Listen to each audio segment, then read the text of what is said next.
जवाब हासिल करने में कामयाब हूँ। मैं सबसे पहले मंच पर आमंत्रित कर रहा हूँ मुफ्ती शमाइल नदवी साहब को। आइए सर।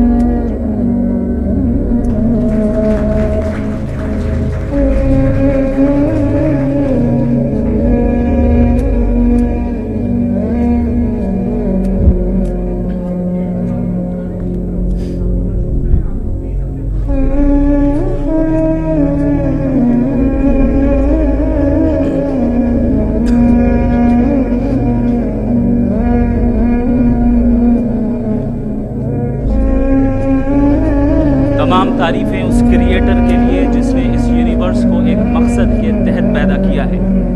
रिस्पेक्टेड जनाब जावेद अख्तर साहब, मिस्टर सौरभ द्विवेदी और respected audience, thank you all for being here today.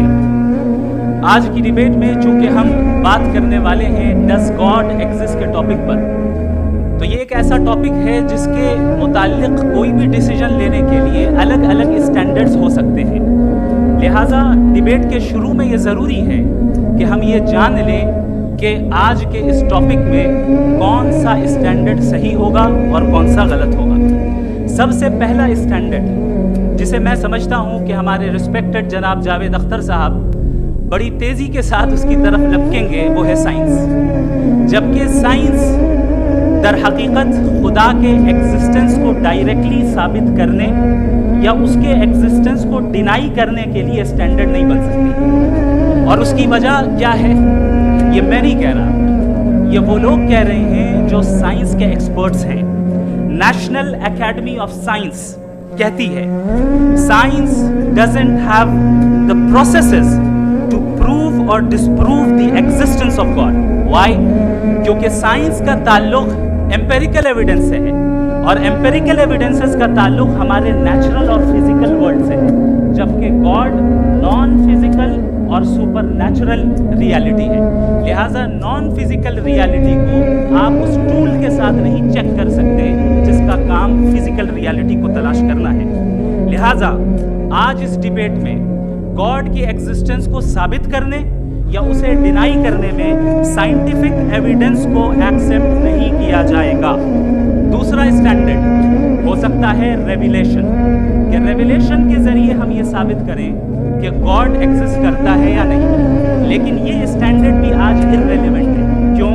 क्योंकि रेविलेशन मेरे नज़दीक सोर्स ऑफ नॉलेज है, वैलिड सोर्स ऑफ नॉलेज है, लेकिन हमारे जावेद अख्तर साहब के नज़दीक ये वैलिड सोर्स ऑफ नॉलेज नहीं है। लिहाजा आज की डिबेट में मैं एक भी एविडेंस किसी भी मजहबी स्क्रिप्चर से नहीं दूंगा ताकि जावेद अख्तर साहब के लिए वो अनएक्सेप्टेबल ना हो। तीसरा जो मेयार हो सकता है वो है ऑब्जर्वेशन, कि भाई कोई कहे कि हमें खुदा दिखाओ, अगर है तो दिखाओ, या ये कि खुदा के एग्जिस्टेंस पर एम्पेरिकल एविडेंस दो, तो ये है दर हकीकत गलत टूल का इस्तेमाल करना। ये ऐसा ही है कि जावेद साहब मुझसे ये मुतालबा करें कि मुफ्ती साहब आप मेटल डिटेक्टर के जरिए प्लास्टिक डिटेक्ट करके दिखाएं। अब चूंकि प्लास्टिक डिटेक्ट नहीं हो पा रही है, लिहाजा plastic does not exist. No, you are using the wrong tool. इस टूल से प्लास्टिक को डिटेक्ट नहीं किया जाता। लिहाजा मैं समझता हूँ कि गॉड के एग्जिस्टेंस पर एम्पेरिकल एविडेंस का मुतालबा करना एक बचकाना मुतालबा है, और हमारे रिस्पेक्टेड जनाब जावेद अख्तर साहब इस स्टेज से अब बहुत आगे निकल चुके हैं।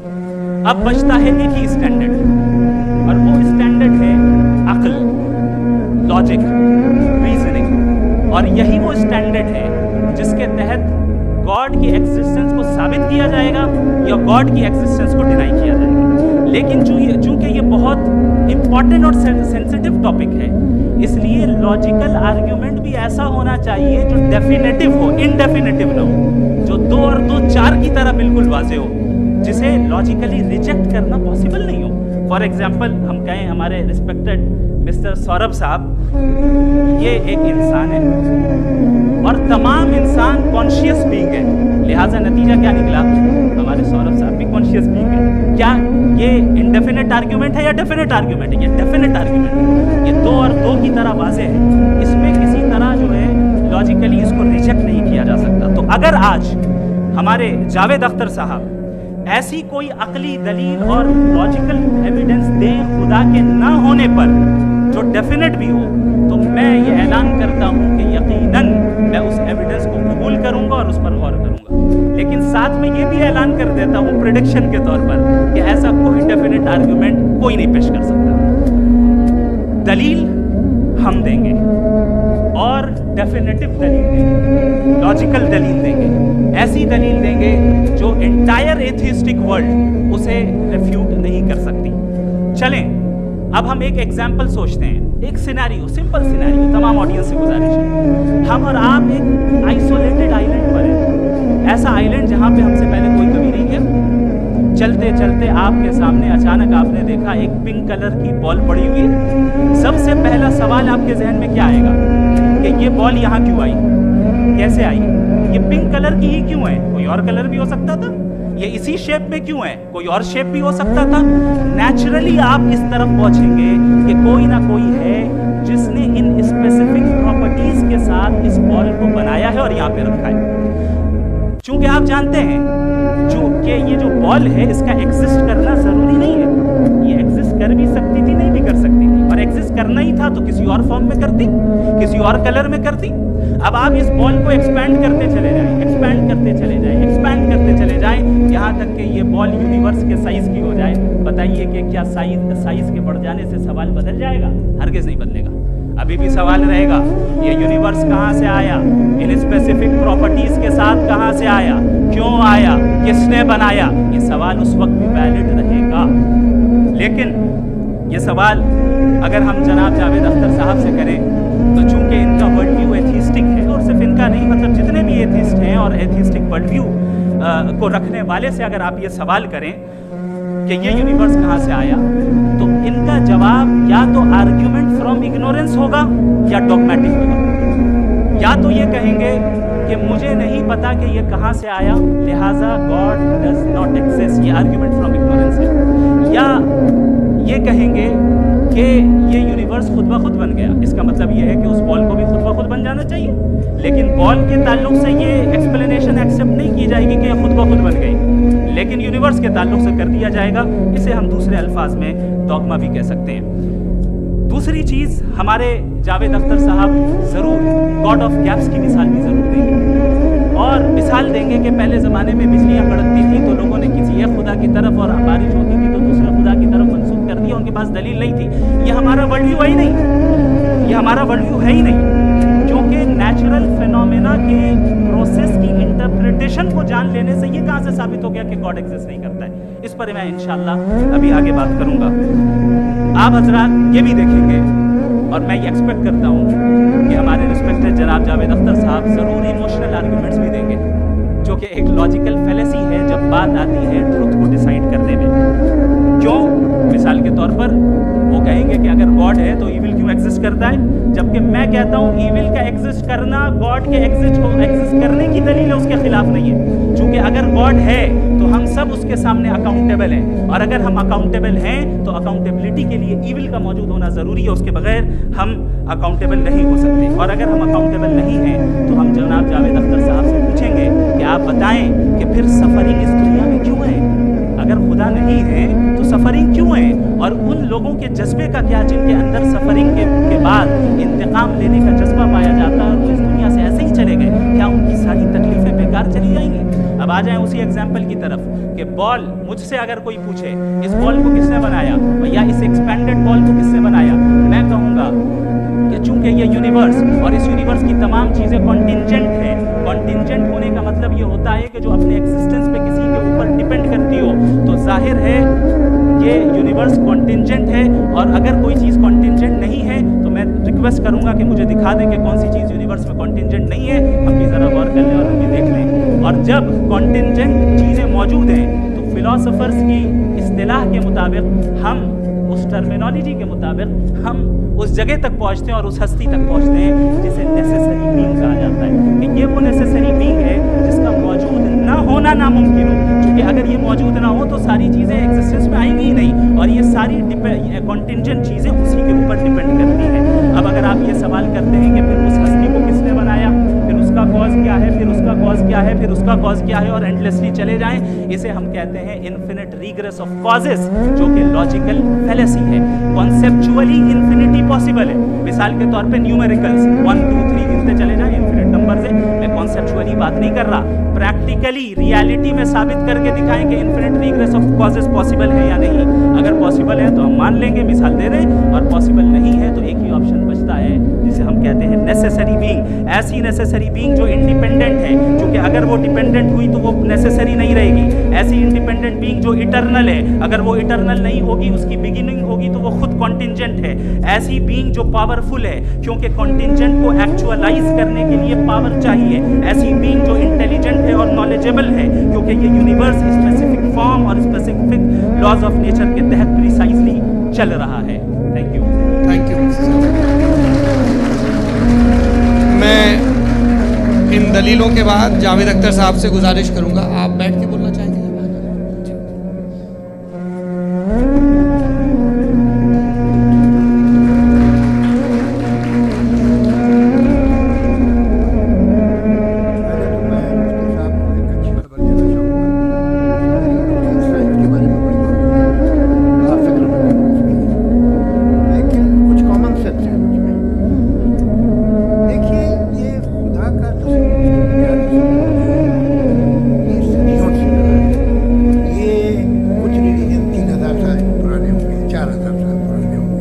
लेकिन इंसान कोई 10,000 12,000 साल से एग्जिस्ट करता है होमो सेपियन की शक्ल में, और हमेशा कुछ ना कुछ मजहब रहे।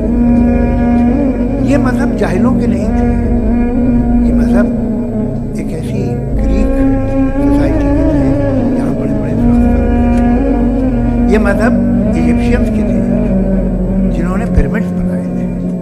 ये रोमन्स के थे कि जिनका आर्किटेक्चर और सेनेट यानी पहली बुनियाद डेमोक्रेसी लिमिटेड थी, मगर डेमोक्रेसी थी, ये उन लोगों ने थी।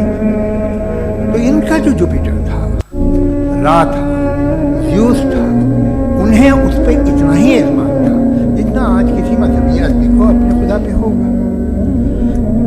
क्रिश्चियनिटी आने से पहले यूरोप में एक मजहब था जर्मेनिक रिलीजन। उसका एक खुदा था, उसकी एक बीवी थी, उसके 2 बेटे थे, 1 बेटी थी। फिर जर्मनी में जब यूरोप में क्रिश्चियनिटी आई तो वो खुदा, उसकी बीवी और पूरे खानदान चला। तो हमने अगर हम हिस्ट्री देखें तो खुदा जो है वो ज़्यादातर फ़नी है, वो हमेशा रहे नहीं।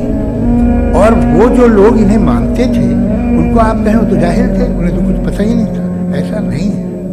वो अपने वक्त में बड़े काबिल लोग थे और अपने वक्त में उन्होंने बड़े बड़े काम किए, फिलोसफर्स थे, साइंटिस्ट थे, लेकिन उनका मजहब कहाँ गया, उनके खुदा कहाँ गए? आज जो खुदा हैं दुनिया में लोग उन्हें मानते हैं। आपको क्या मालूम कि कितने वर्षों के बाद क्या होने वाला है? हम यूरोप में देखते हैं तो चर्च खाली है।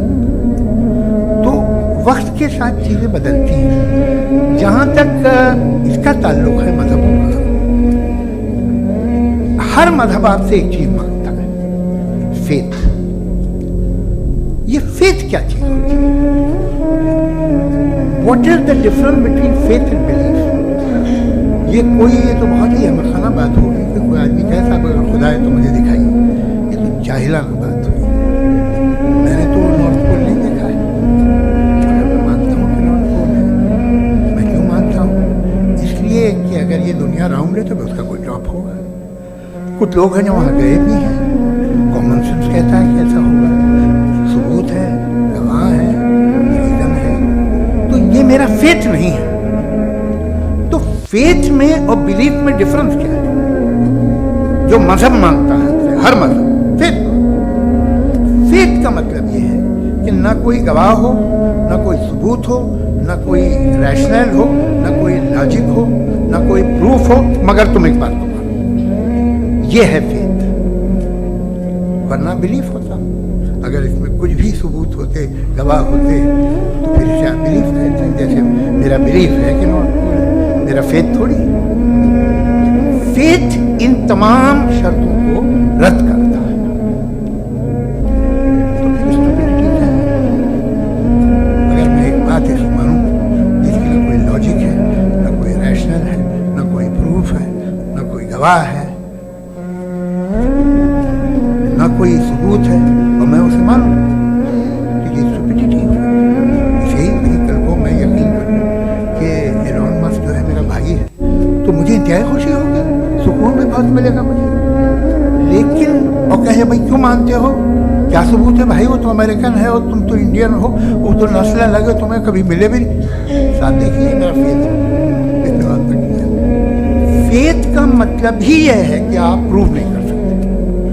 अगर आप प्रूव कर सकते हो तो फेथ की जरूरत ही नहीं है, फिर तो आप बात करेंगे, आप कितनी बहस कर लीजिए। अल्टीमेटली दुनिया का हर मजहब फेथ पे टिका है, और फेथ का मतलब है एक ऐसा यकीन जिसका कोई सबूत, कोई गवाह, कोई प्रश्न नहीं। अब आप कहें, आप ये क्यों कह रहे हैं कि साहब ये कायनात किसने बनाई? कमाल ये है कि आपने बताया कि एक आइलैंड पे गए और एक बॉल देखी, आपने ये लिखा कि आइलैंड किसने बनाया, आपको सिर्फ बॉल पे हैरत हमने आइलैंड पे हमने हैरत नहीं की, होते हैं आइलैंड। इसी तरह ये आइलैंड है, सितारे, ये गैलेक्सीज, ये सब आइलैंड हैं खला में। हम उन्हें टेकन फॉर ग्रांटेड लेते हैं, हम पूछते नहीं किसने बनाया। आपने जजीरे के बारे में नहीं पूछा है,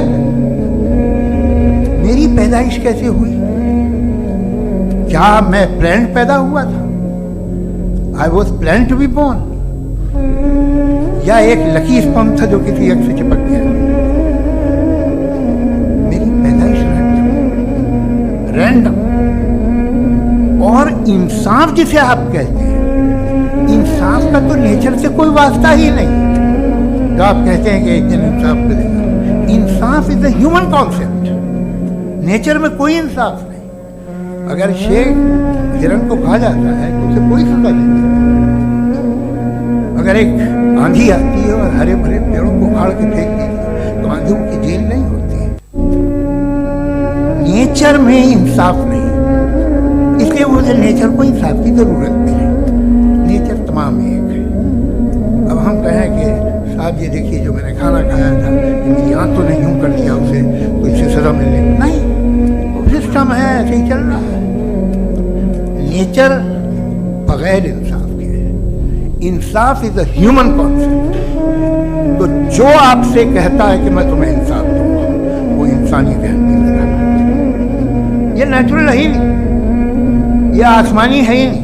नेचर का तस्वीर, इंसाफ का तस्वीर। भाई आप साथ मिलते हैं, अब आप लेफ्ट हैंड ड्राइव करते हैं, ये क्या है? तमाम सच, तमाम नेकी, तमाम शराफत लेफ्ट हैंड ड्राइव है। वरना क्या होगा, या तो आप क्या कर देंगे, आपका एक्सीडेंट हो जाएगा, या किसी को मार देंगे, या ट्रैफिक जाम हो जाएगा। झूठ, बेईमानी, रिश्वतखोरी, ये तमाम जो है ड्राइविंग हो जाए रॉन्ग साइड। ये तो हमने बनाया, जैसे हमने लेफ्ट हैंड ड्राइव बनाई। ये कॉन्सेप्ट ऑफ इंसाफ जो है ये हमारा है, इसका नेचर से कोई वास्ता नहीं। शेर खा जाता है हिरन को, उसे जेल होती है क्या? कुछ भी नहीं है ही नहीं। तो ये जो दुनिया के रिलीजन प्रॉमिस करते हैं इंसाफ, इसी से मालूम होता है कि मैन मेड है। ये तसव्वुर कहीं और का है ही नहीं। जो नेचर है, कुछ लोग कहते हैं नेचर ही खुदा है, तो नेचर में तो इंसाफ नहीं। और आप वादा कर रहे हैं कि तुम्हें मरने के बाद इंसाफ मिलेगा। मुझे अगर मिलेगा तो मैं बहुत खुश हूँगा, लेकिन मैं यकीन नहीं कर पाता, इसलिए कि मैं फेथ नहीं पैदा कर सकता। The very religion demand faith। इसका मतलब है कि उनके पास जस्टिफिकेशन नहीं। अच्छा साहब, फिर रिलीजन अगर मॉडरेशन में है, कोई समझेगा वो आप में कुछ खूबियाँ भी पैदा करता होगा। देखिए उससे ये फायदा है, वो फायदा है। अल्कोहल जो है वो ज़्यादातर दवाओं में यूज़ होती है। और एक सर्वे किया गया था अमेरिका में कि लॉन्जिटिविटी के लोग थे, तो एक तरफ वो लोग थे जो शराब पीते ही नहीं थे, और एक तरफ वो थे जो एक बोतल शराब रोज पीते थे। सबसे ज़्यादा लंबी उम्र होती है जो 2 पैक नाम के शराब पीते और खाना खाते। मगर हम शराब को बुरा समझते हैं, मैं भी बुरा समझता हूँ। क्यों? ऐसा होता नहीं। कुछ चीज़ों में आदत होती है जो बढ़ती है। आज तक मैं एक आदमी दूध पीता है, आप 10 साल बाद भी मिलेंगे तो एक ही गिलास पीता हूँ। ऐसा नहीं होता सुबह से पीता रहता है। बिल्कोहलिक मैंने नहीं देखे, अल्कोहलिक होते हैं। ये टेंडेंसी है मजहब की कि वो बढ़ता है, जैसे कैंसर बढ़ता है, जैसे शराब बढ़ती है। कुछ लोग होंगे जो उसे सही तरह से यूज करते हैं। मुझे यकीन है कि हमारे मुफ्ती साहब भी होंगे से बहुत खुशी में मुझे समय। लेकिन कितने लोग हैं आज आप देखते हैं दुनिया में दवाइयाँ हैं, इनमें कितना हाथ है उन लोगों का जो बिलीवर कहते था मजहब ये नहीं कहता, ना कहता होगा, मगर जब ये मजहब पीते हैं तो ऐसे भी हम करते हैं। थोड़ा सा अगर हो तो शायद बहुत अच्छी बात, लेकिन शराब थोड़ी सी नहीं है, इसमें टेंडेंसी है पहले। थोड़ा सा अगर 2-3 कैंसर के सेल हो ना बॉडी में तो आदमी इससे बनेगा, लेकिन 2-3 सेल नहीं है, मल्टीप्लाई होते हैं। जावेद साहब टाइम पूरा हो टाइम हो गया तो बस बात खत्म हो गई। अच्छा मुझे कुछ और कहने को था भी जी। मैं पहले जवाबी दौर के लिए इनवाइट कर रहा हूँ मुफ्ती साहब को। Your rebuttal round 1, you have 7 minutes.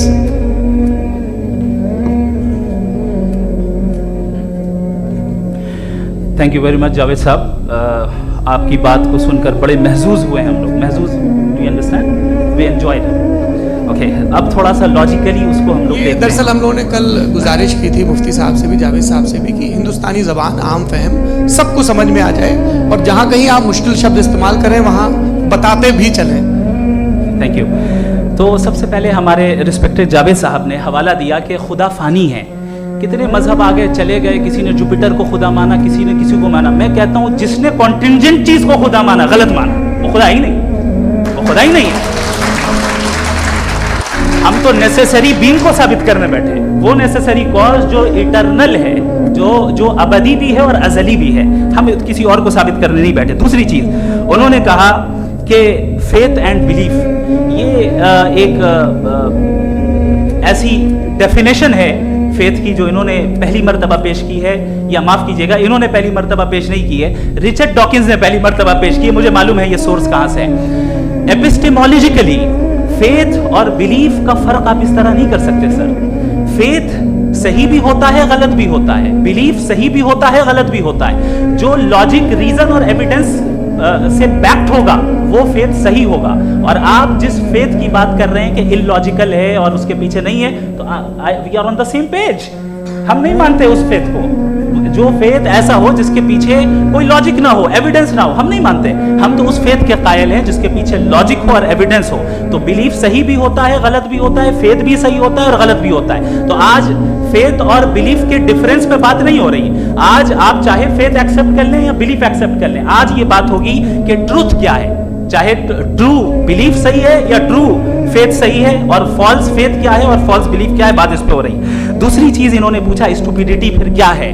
अगर फेथ रिलीजन स्टुपिडिटी नहीं है तो और क्या है? चूंकि फेथ का मुतालबा करते हैं तो स्टुपिडिटी क्या है? मैं कहता हूं स्टुपिडिटी एथिज्म है। उसकी वजह यह है कि आप एक सड़क पे जा रहे हो और आप किसी गार्डन में जाएं और देखें वहां लिखा है फूलों के साथ I love Javed Akhtar, and I really do, I love you sir. So जब आप वहां पर पहुंचे तो वहां पहुंचकर अब ये बताएं, क्या आप ये कहेंगे वाह व्हाट अ नेचुरल सिलेक्शन? ये क्या नेचुरल सिलेक्शन है? नहीं, ये प्रिसाइजली डिजाइंड है, इसके पीछे डिजाइनर है। लिहाजा अगर कोई एक ऐसी कॉमन सेंस की बात को कबूल नहीं कर रहा है कि यूनिवर्स जो इतने प्रिसाइजली काम कर रहा है, हम कहते हैं कि खुद ब खुद बन गई, मैं समझता हूं इससे बड़ी स्टुपिडिटी और कुछ नहीं है। ये इरैशनल चीज है। फिर हमारे सर ने कहा कि आपने बॉल पे फोकस किया, आइलैंड पे फोकस नहीं किया। अरे आइलैंड को किसने बनाया यही समझाने के लिए तो बॉल की मिसाल दे रहा हूं। और बॉल भी कॉन्टिंजेंट है, आइलैंड भी कॉन्टिंजेंट है, दोनों नेसेसरी बीइंग का मुतालबा करते हैं। आगे इन्होंने कहा कि नेचर में कोई इंसाफ नहीं है। हम डिसाइड करते हैं कि मोरालिटी क्या होती है, इंसाफ क्या होता है। हम डिसाइड करते हैं, जैसे ड्राइविंग सीट में ट्रैफिक वाला, ये तो किसी खुदा ने नहीं कहा, ये है, इसे कहते हैं फॉल्स इक्विवेलेंस। ये एक लॉजिकल फेलेसी है। आपने जो है मिसाल दी ड्राइविंग की और ट्रैफिक की, ये सब्जेक्टिव मोरालिटी है। आप सब्जेक्टिव मोरालिटी को मिसाल बनाकर ऑब्जेक्टिव मोरालिटी के ऊपर नहीं थोप सकते। इंसाफ की ऑब्जेक्टिव मोरालिटी। अगर आप ये कहते हैं कि नेचर में इंसाफ नहीं है, तो इंसाफ का न होना ये नेचुरल हुआ, तो फिर नेचर को नेचर रहने दें, क्यों हम इतना स्ट्राइव कर रहे हैं दुनिया में इंसाफ लाने के लिए? ये तो इलॉजिकल बात है, इरेशनल बात है। इसलिए बहुत सी चीजें ऐसी हैं जो ऑब्जेक्टिवली जो है इविल या गुड है, और बहुत सी चीजें ऐसी हैं जो सब्जेक्टिवली है। सब्जेक्टिवली जो मोरल होता है या इमोरल होता है, उसको हम सोशल कंसेंसस से या पर्सनल प्रेफरेंस से डिसाइड करते हैं। लेकिन जो ऑब्जेक्टिव मोरालिटी है, जिसमें इंसाफ आया, जो इन्होंने बार बार रिपीट किया, ये ऑब्जेक्टिव है, सब्जेक्टिव नहीं है। अगर आप कहते हैं ये सब्जेक्टिव है, तो मेरा सवाल आपसे ये है, क्या सोशल कंसेंसस के जरिए अगर जुल्म को सही करार दे दिया जाएगा तो आप जुल्म को जस्टिफाई करेंगे? दूसरी चीज, इन्होंने ये कहा कि 2 पैक शराब पी लें तो वो उतने पे नहीं रहता, बढ़ जाता है। यही मामला मजहब के साथ है। 2 पैक आप पी लें, बढ़ेगा। तो ये एक ऐसी मिसाल है, इसको कहीं भी फिट कर लें कि आप एथिज्म पे जब फिट करें, जब आप 2 पैक एथिज्म का लेंगे ना, तो वो बढ़ बढ़ के नॉर्थ कोरिया बनेगा। Thank you.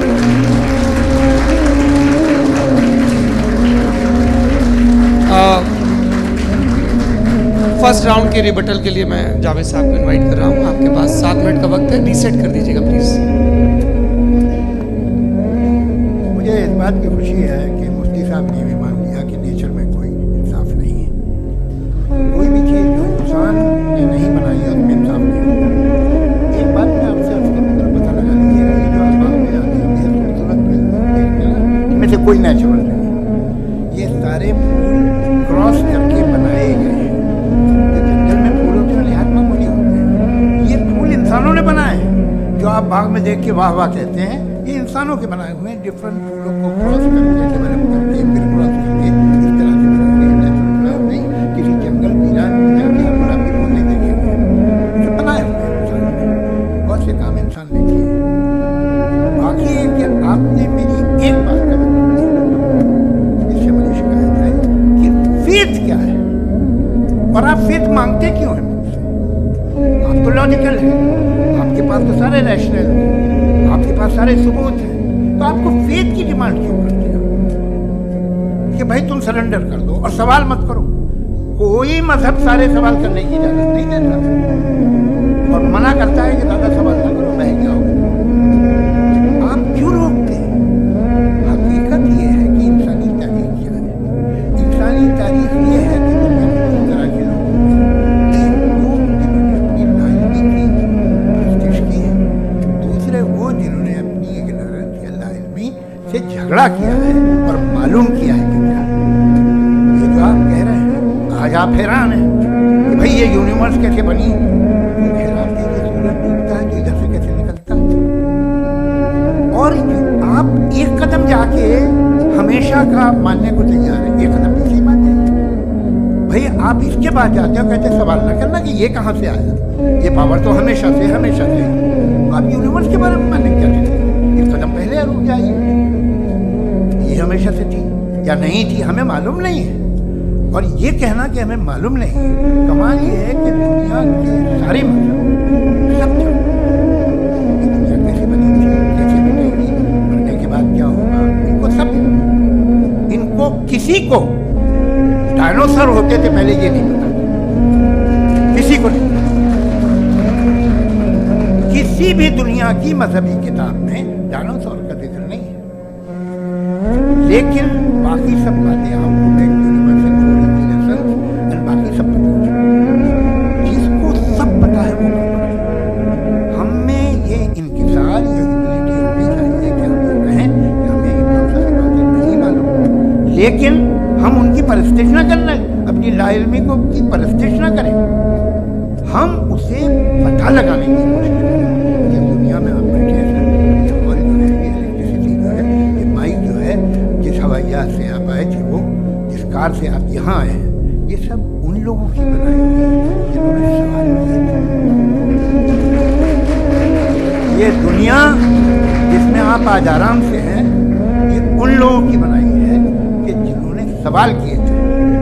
और हर स्टेज में इन सवालों को मकरूह कहा गया था, गलत कहा गया था। आप जरा तारीख पढ़िए, बड़ी दिलचस्प किताब है जिसमें उसने रिलीजन एंड साइंस कि कब से रिलीजन जो है साइंस के अधीन है हद तो ये है कि भाप के इंजन के खिलाफ थे, स्टीम इंजन के भी खिलाफ थे, वो फतवे हुए उन पर, वेटिकन ने दिए। तो ये हमेशा, अभी जैसे ही ये राइट फिंगर आते हैं अमेरिका में पावर में, तो वो जो अपना ये क्या बोलते हैं उसे, सीट क्या बोले, सीट क्या, हाँ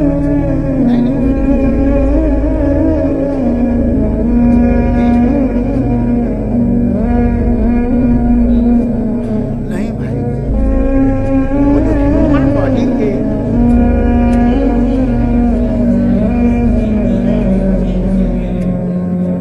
उस पर रिसर्च बंद हो जाती है, रिपब्लिकन नहीं करने देते। अरे भाई इतना डर क्या है तुम्हें? एक जमाने में बहुत नाराज थे ये सारे मजहबी लोग कि ये इंसान तो इंसान बनाने की कोशिश कर रहा है। आपको क्या तकलीफ है? बना लेने दो, ये खौफ क्या है? और ये सब आज जो आप कह रहे हैं नामुमकिन है, ये कैसे होगा? मुझे एक किस्सा याद आता है, जब मैं छठी क्लास में था तो मैं मैथमेटिक्स में बहुत वीक था, एक टीचर रख दिया गया, उसने 1 2 3 4 5 6 7 तक सिखा दिया मुझे। वो दिन मैं भूल नहीं सकता हूँ उसके साथ। जिस दिन उसने ये बताया कि 1/2 क्या होता है और 3/4 क्या होता है, मुझे ऐसा लगा कि मेरा सर बीच से फट जाएगा। ये आदमी कह रहा है कि ये दीवार के अंदर जाओ, आज हंसता हूँ मैं इस बार। तो आज जो बातें आपके जहन से बिल्कुल परे हैं और आप हैरान होते हो, एक वक्त आएगा जब आप नहीं, और हुआ है। आपकी इंसानी तारीख ही है, इतनी जल्दी सारे फैसले आप मान करेंगे, थोड़ा ही ह्यूमिलिटी रखिए कि भाई ये हमें नहीं मालूम। ये कहने में क्या है? ये यूनिवर्स कहाँ तक है, ये कब से है, कब तक रहेगी, हमें नहीं मालूम। आपने फैसला कर लिया कब तक, ये आपके हिसाब से कोई 14 बिलियन जो समझा जाता है, उससे पहले हजारों करोड़ों अरबों साल तक खुदा बैठा क्या कर रहा था?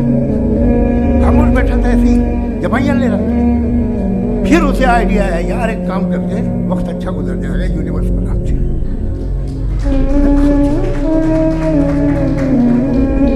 वो तो हमेशा से है ना, मगर यूनिवर्स हमेशा से नहीं है, ये तो बनाई गई है। और उससे पहले क्या था, इनका क्या काम था? बड़ा आसान है, जो बात हमें आज धीरे धीरे पता चली है, परसों 2000 और 2500 साल पहले आपको किसी ने बता दिया कि क्या था, आप मान गए, तो तब से वही मान रहे हैं जो 2500 साल पहले कहा गया। सब बदल साल हो रही है। अभी साइंस बिल्कुल दावा नहीं करती, या कोई फिलॉसफी दावा नहीं करती कि हमें सब मालूम, बल्कि वो कहता है कि हमें जितना मालूम होता है उससे ये मालूम होता है कि हमें कितना कम मालूम। तो हम अपनी जहालत से लड़ें, उसकी मैनिफेस्टेशन करें। Thank you so much. मैं तर्कों की इस श्रृंखला में राउंड 2 के लिए मुफ्ती साहब को आमंत्रित कर रहा हूँ। आपके पास एक बार फिर से 7 मिनट का वक्त है। शुक्रिया। जनाब जावेद अख्तर साहब कई मर्तबा दोहरा रहे हैं कि फेथ का मतलब बताइए, फेथ का मतलब बताइए। मैंने बता दिया, फेथ सही भी होता है, गलत भी होता है। और आज हम फेथ पे बात नहीं कर रहे हैं, हम ट्रुथ और डज गॉड एग्जिस्ट पे बात कर रहे हैं। क्या डज गॉड एग्जिस्ट, ये ट्रुथ यानी गॉड है या नहीं है, इसमें से दोनों ट्रुथ क्या है। अब आप उसे फेथ कह लें, बिलीफ कह लें, नॉट माई बिजनेस। उसके बाद आपने कहा कि भाई सवाल करने से मजहब रोकता है। मैं कहता हूँ जो रोकता है वो रोकता होगा, मैं नहीं रोकता, बल्कि सवाल करें, सवाल करना चाहिए। सवाल कर करके तो हम आगे बढ़ते हैं, तरक्की करते हैं, और इसीलिए मैं आज यहाँ पे आया हूँ। लेकिन सवाल सिर्फ खुदा से नहीं होगा, आपसे भी होगा। सवाल एथिज्म से भी होगा, सवाल सिर्फ मजहब से नहीं होगा, सबसे होगा। और आज मैं सवाल करूंगा और उम्मीद है कि आप जवाब देंगे। अभी तक आपने वैसे कॉन्टिंजेंसी आर्गुमेंट का कोई जवाब नहीं दिया। चलें, आपने कहा यूनिवर्स के बारे में इटर्नल क्यों नहीं बोल देते। ये चूंकि लॉजिकली पॉसिबल ही नहीं है कि यूनिवर्स इटर्नल हो। यूनिवर्स एक कॉन्टिंजेंट चीज़ है जो टाइम एंड स्पेस के पाबंद है, टाइम एंड स्पेस से बाउंड है। जो टाइम एंड स्पेस से बाउंड होगा वो कॉन्टिंजेंट होगा, जो कॉन्टिंजेंट होगा वो उसकी बिगिनिंग हुई होगी, जिसकी बिगिनिंग हुई होगी वो इटर्नल नहीं हो सकता। ये तो कॉमन सी बात है। आपने कहा कि किसी मजहबी किताब में डायनासोर का जिक्र नहीं है। अफसोस कि आज तक किसी मैथमेटिक्स के किताब में मुझे डायनासोर का जिक्र नहीं मिला। तो इसका मतलब मैथमेटिक्स की किताब बेकार है? नहीं, उसका वो टॉपिक नहीं है। रेविलेशन का और मजहबी किताबों का टॉपिक ये नहीं है कि आपको आके बताए साइकिल कैसे बनाते हैं, या आकर ये बताएं कि जो है डायनासोर कब था। वो तो मोरालिटी सिखाने आया है, गॉड के बारे में बताने आया, नॉन फिजिकल रियलिटी की हकीकत को सिखाने के लिए आया। रिलीजियन साइंस को रोकता है? नहीं रोकता। अगर रोकता है तो गलत करता है। रिलीजियन साइंटिज्म को रोकता है, जिसमें हमारे जावेद साहब मुफ्ती हैं। साइंस और साइंटिज्म में फर्क है। साइंटिज्म ये है कि आप समझें कि साइंस और साइंटिफिक मेथोडोलॉजी ये नॉलेज को हासिल करने का वाहिद सोर्स ऑफ नॉलेज है। ये है साइंटिज्म। हम इसे रिजेक्ट करते हैं। हम साइंस को तो तरक्की करते हैं, भाई आप हमारी पूरी तारीख कर लें, पढ़ लें तो आपको पता चल जाएगा। बहरहाल ये अलग टॉपिक है। उसके बाद इन्होंने एक लफ्ज़ कहा, वेटिकन ने फतवा दिया। वेटिकन का फतवे से कोई ताल्लुक नहीं है, दोनों कॉन्ट्राडिक्टरी अल्फाज हैं। उसके बाद उन्होंने कहा कि भाई हमें नहीं मालूम। अगर नहीं मालूम तो क्लियरली कह देना कि नहीं मालूम है, इसमें क्या हर्ज है? तो वही तो मैं कह रहा हूँ ना कि आप कह दें कि नहीं मालूम, लेकिन क्लेम क्यों कर रहे हैं कि गॉड एग्जिस्ट नहीं कर रहा है? आप कह दें नहीं मालूम है, हो सकता है हो सकता ना हो, लेकिन आप क्लेम कर रहे हैं। द मोमेंट यू से God does not exist, this is a claim, and now the burden of proof is upon you too, जैसे हमारे ऊपर है। और क्यों है मैं बताता हूं, क्यों है ये भी मैं बताता हूं। फिलोसॉफिकली जो क्लेम होता है ना, सिर्फ ये नहीं होता कि इंसान कहे पॉजिटिव क्लेम करे और नेगेटिव क्लेम करे तो बर्डन ऑफ प्रूफ नहीं है। आप मिसाल के तौर पे मैं कहूं कि फुला उस कमरे में कोई नहीं है, मैंने एक नॉलेज का क्लेम किया है। उस कमरे में कोई नहीं है, मैंने एक नॉलेज का क्लेम किया। या तो मैं कहूं मुझे नहीं पता, हो भी सकता है नहीं भी हो सकता है, this is not a claim. लेकिन जब मैं कह रहा हूं कि वहां कोई नहीं है, या मैं कह रहा हूं वहां कोई है, दोनों क्लेम है और दोनों के ऊपर बर्डन ऑफ प्रूफ है। हमारे ऊपर भी बर्डन ऑफ प्रूफ है। मैंने कंटिजेंसी आर्ग्यूमेंट दिया, इसे तोड़कर दिखाई। आखिरी चीज इन्होंने कहा कि खुदा दुनिया बनाने से पहले 150 साल पहले या करोड़ों साल पहले क्या कर रहा था। अरे हजरत, चलें बहरहाल मैं जवाब दे देता हूँ। आप हमारे रिस्पेक्टेड पर्सनैलिटी हैं, अगर आप नहीं होते तो मैं इसे एंटरटेन ही नहीं करता। टाइम ये 100 साल पहले या 100 साल बाद, पहले बाद में अभी, ये वो अल्फाज है जिनका ताल्लुक टाइम से है। टाइम शुरू ही हुआ है यूनिवर्स की बिगिनिंग के बाद, तो उसके पहले खुदा क्या कर रहा था? सवाल इलॉजिकल है, ये फेलेसी है। यानी आप ये कह रहे हैं कि यूनिवर्स के बनने से पहले खुदा क्या कर रहा था? टाइम के बनने से पहले, पहले का ताल्लुक टाइम से, टाइम उस वक्त था ही नहीं, तो ये सवाल ही इनवैलिड है खुदा के ताल्लुक से। दूसरी चीज, आर्ग्यूमेंट ऑफ कंटिजेंसी जो मैंने आपके सामने पेश की है, आपने बार बार ये प्रूफ किया और ये कह रहे हैं कि गॉड ऑफ गैप्स। देखिए पहले नहीं मालूम था, साइंस ने कर दिया। सिंपल की मिसाल से मैं समझा देता हूँ। जिस गैप्स की आप बात कर रहे हैं ना, साइंस उन गैप्स को जिन चीज के जरिए भी प्रूव करेगा वो कॉन्टिजेंट ही होगा। अब चाहे वो फोर्स हो, मैटर हो या एनर्जी हो। लिहाजा सवाल हमारा उस वक्त भी वैलिड होगा जब तक कि आप नेसेसरी बीइंग पे ना आ जाएं। और इन्फिनिट रिग्रेस पॉसिबल नहीं है of causes in practical world, तो जाहिर है कहीं रुकना पड़ेगा, जहां रुकेंगे वही खुदा है। दूसरी चीज आपने ये कहा, क्या कह रहा था मैं, किस पॉइंट?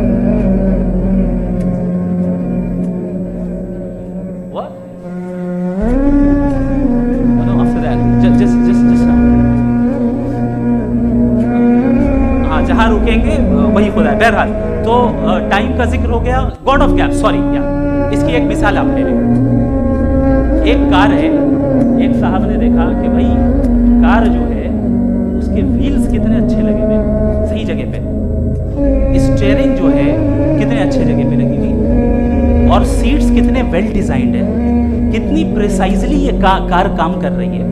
तो जरूर कोई ना कोई इसे क्रिएट किया है, किसी ने क्रिएट किया है। अब जावेद साहब आए और कहे अरे जनाब बोनेट खोलिए, इसमें इंजन है, इंजन इस कार को चला रहा है, hence prove no one has created the car. This is illogical, this is irrational. आपने इंजन के जरिए उस गैप को तो साबित किया, लेकिन क्या उससे कार की जो क्रिएशन है और उसका जो क्रिएटर है ये इम्पॉसिबल हो जाए? ऐसा पॉसिबल है?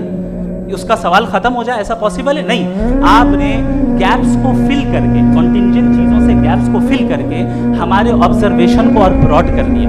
अब हमें और पता चल गया कि ये जो कार है इसका सिस्टम कितना ज्यादा कॉम्प्लेक्स है। पहले कम समझते थे, अब कॉम्प्लेक्सिटी और ज्यादा वाजे हो गई।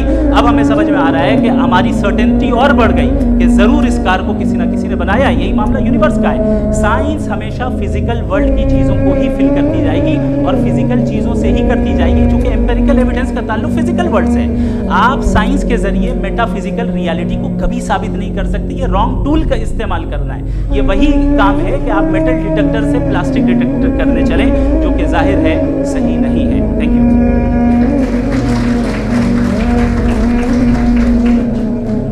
जी, ये आर्ग्यूमेंट का राउंड 2 है। हाँ। 7 मिनट। पहले तो मैं आपसे अर्ज करूं कि आपने कहा कि जब कायनात नहीं थी तो वक्त भी नहीं था, कुछ भी नहीं था। कैसे नहीं था? खुदा था। एक एग्जिस्टेंस तो था ना खुदा का। तो जब खुदा था तो वक्त भी होगा। ऐसा नहीं है कि कुछ भी नहीं था, खुदा था।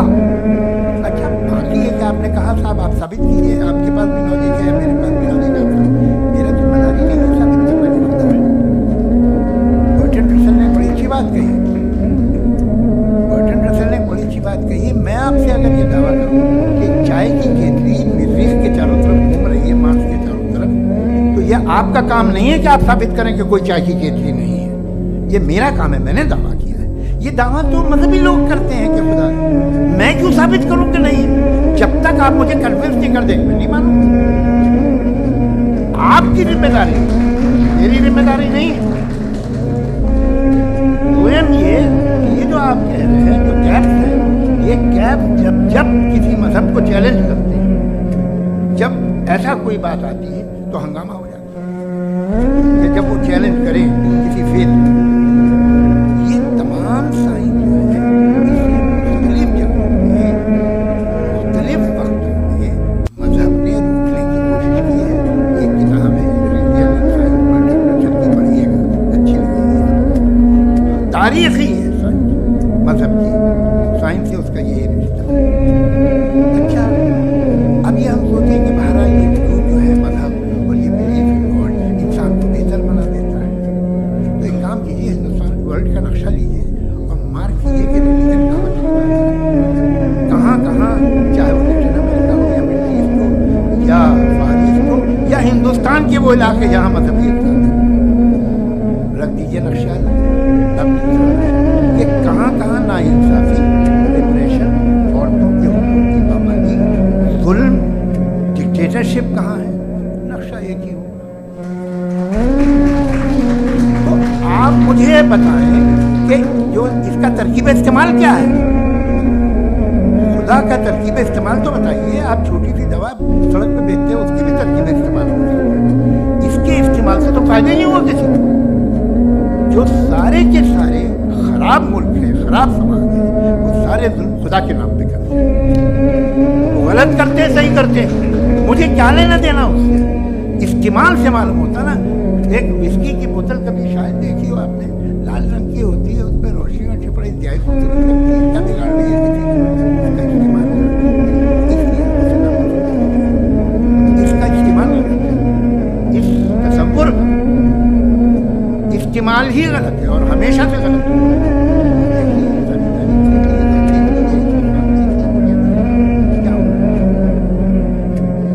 कैसे इस्तेमाल कर रहे हैं? फेथ वाले लोग क्या फेयर हैं, जस्ट हैं, जो अपने खुदाओं पे यकीन रखते हैं? किस तरह के लोग? वो लोगों को इंसाफ देते हैं, बेहतर इंसान बने। तो इस दवा का फायदा क्या है? चलो बहुत फायदा हो रहा तो मैं इस्तेमाल कर लूँगा, तो मुझे तो दवा का कोई फायदा दिखता ही नहीं। मुझे तो ऐसा लगता, मैं एक और बात बताऊँ, अगर कोई आदमी मजहबी है और अच्छा आदमी तो मैं उसकी बहुत इसलिए कि मेरा ख्याल है मजहबी आदमी का अच्छा होना उससे अच्छा होने से ज़्यादा मुश्किल है। भाई हर चीज़ की एक लिमिट है। आप इतना भाग सकते हैं, इतना नहीं भाग सकते, इतना वजन उठा सकते हैं, इतना नहीं उठा सकते, इतना दूर देख सकते हैं, इतना दूर नहीं देख सकते। कि आप नेकी का भी उठाओ। अब आप अगर सुबह जाते हैं अपनी इबादत का और इबादत करते हैं तो बाहर निकलते हैं तो आप यही महसूस करते हैं कि हमने बहुत अच्छा काम किया। आपकी नेकी का बहुत बड़ा पूरा खर्च हो गया। नहीं जाता हूँ तो मुझे तो किसी को खाना खिलाना पड़ेगा, किसी बेवा की मदद करनी पड़ेगी। मैं अपना कोटा कैसे करूँगा? आप अपना कोटा सारे मजहबी लोग इंतहाई यूजलेस कामों में यूज करते हैं, उसके बाद भी अगर आप में बच्चे थोड़ी सी शरारत है तो भाई वहाँ क्या करूँ?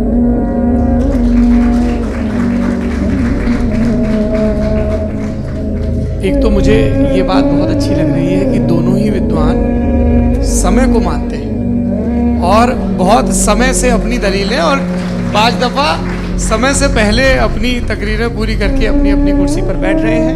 ये इस आर्ग्यूमेंट का राउंड 2 पूरा हुआ। अब रिबटल का राउंड 2 है और उसके बाद क्रॉस एग्जामिनेशन होगा। नहीं, आपका आर्ग्यूमेंट हो गया सर। हमारे यहाँ स्कूल के सिलेबस में पंच परमेश्वर कहानी पढ़ाई जाती है, प्रेमचंद जी की लिखी हुई। आप निश्चिंत रहिए, आपके कोई राउंड में मिस नहीं होने दूंगा। रिबटल का राउंड 2 मुफ्ती शमाइल नदवी साहब।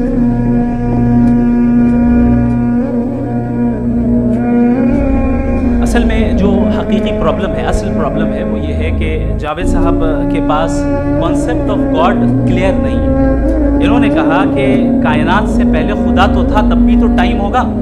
ये कायनात का हिस्सा है। हम उस खुदा को मानते हैं, नेसेसरी बीइंग का टाइमलेस होना ज़रूरी है, क्योंकि वो टाइम का क्रिएटर है। जब उसने टाइम को क्रिएट किया तो वो खुद टाइम पे कैसे होगा? उसने जब स्पेस को क्रिएट किया तो खुद स्पेस में कैसे होगा? अगर वो टाइम एंड स्पेस को पहले से ही उसका पाबंद है तो फिर किस चीज़ को उसने क्रिएट किया? लिहाजा ये सवाल गलत है कि खुदा था तो टाइम होगा। बिल्कुल नहीं, टाइम के पाबंद हमें खुदा नहीं है। हम फिजिकल वर्ल्ड से ताल्लुक़ रखते हैं, वो मेटाफिजिकल रियलिटी है। दूसरी चीज़ इन्होंने मिसाल दी कि चाय की केतली हवा में घूम रही होगी, और पता नहीं शायद वो बर्टन रसल का उन्होंने हवाला दिया। बहरहाल यही प्रॉब्लम है। प्रॉब्लम यही है कि हम चीज़ों के दरमियान डिफरेंशिएट नहीं कर पाते। ये जो आपने मिसाल दी ये इमेजिनेशन है, और मैं जो साबित कर रहा हूँ वो लॉजिकल नेसेसिटी है।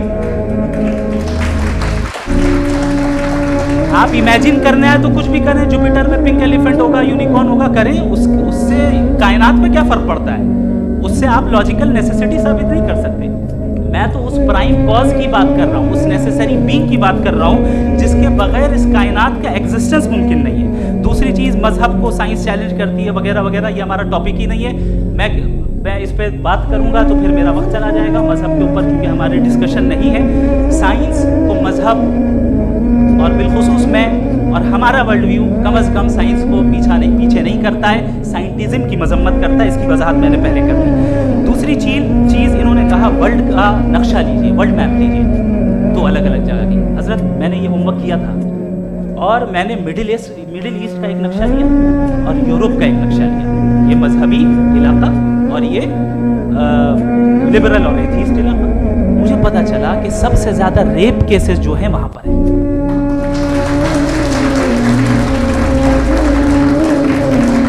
मुझे ये पता चला यूएन की रिपोर्ट के मुताबिक, मैं ये अपने घर से नहीं लेके आ रहा, कि जो वर्किंग वुमेन है यूरोपियन कंट्रीज में उसमें 81% वुमेन सेक्सुअल हैरेसमेंट का वर्क में शुमार है। ये मिडिल ईस्ट में नहीं हो रहा है, वो मजहबी लोग हैं इसलिए नहीं हो रहा है। दूसरी चीज, आपने ये कहा कि मजहबी आदमी का अच्छा होना हमारे अच्छे होने से बहुत मुश्किल है, बहुत मुश्किल है। तो इसका मतलब ये है कि गॉड के अलावा आपके पास अच्छे और बुरे का कोई स्टैंडर्ड है। मैं चाहूंगा कि कन्वर्सेशनल स्टाइल वाली डिस्कशन और सेगमेंट पे इसी पे बात कर लेते हैं। Thank you very much.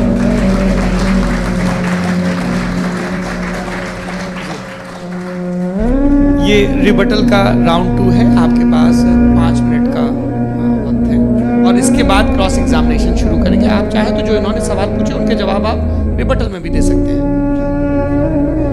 देखिए, मैंने तो ये बात की है, मिसाल गलत है। इन्होंने पहले ही हमको डिसाम कर दिया, पहले अकल से मामला सॉल्व नहीं हो सकता, लॉजिक से आप नोट नहीं सकते। ये एक मेटाफिजिकल चीज़ है। मेटाफिजिकल अजीब सा लगता है, ठीक से किसी को माने नहीं मालूम है, तो ऐसा लगता है कुछ बड़ी चीज़ है। अरे भाई, क्या होता है मेटाफिजिकल? बताओ, खड़ी हो। ये एक लफ्ज़ है जो कहीं भी इस्तेमाल हो जाता है।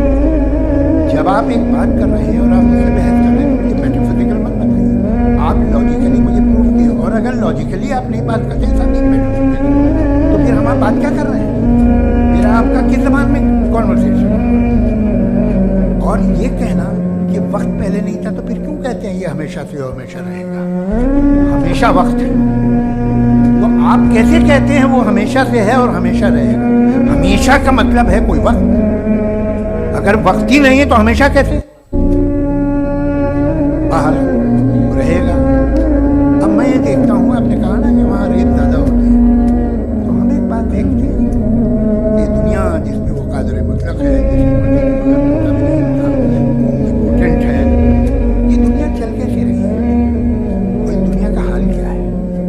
45,000 बच्चे जो 10 साल की उम्र से कम थे वो गाजा में मरे हैं। भूख से काला हांडी में बच्चे मरते हैं और डिप्थीरिया से मरते हैं।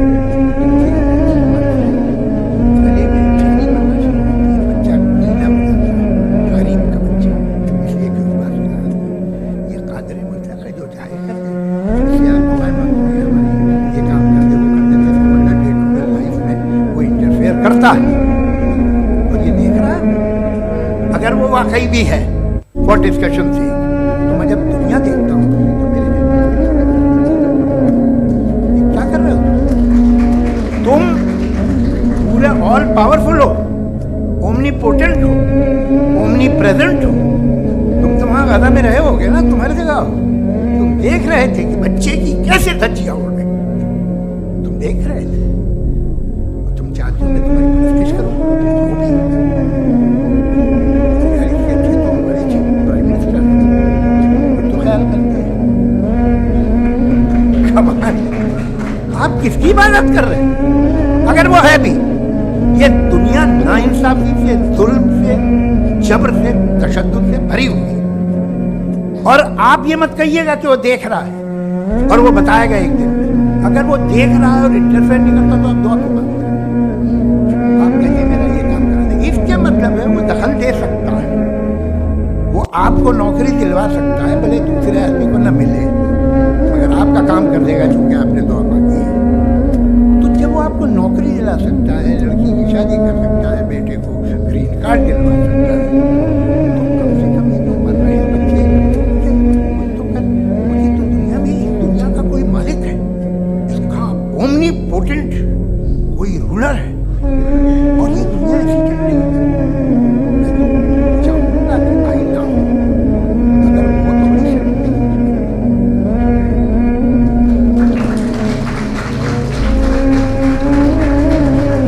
देवियों और सज्जनों, इस बहस के 2 राउंड और 2 रिबटल पूरे हो चुके हैं। अब सबसे ज़रूरी और सबसे मुश्किल राउंड शुरू हो रहा है, क्रॉस एग्जामिनेशन का। अब इन विद्वानों की सज्जनता की एक परख भी होगी और वक्त हमने 16 मिनट का तय किया है। पहला सवाल आप पूछना चाहेंगे? जी बिल्कुल। आप माइक ले लीजिएगा।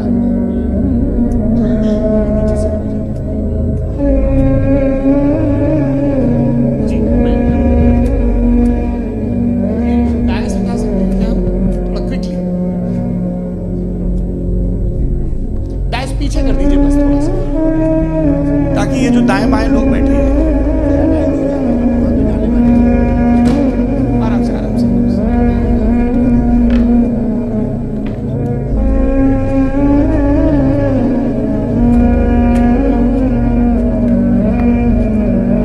इस बीच आप लोग भी अपने अपने सवाल तैयार कर लें।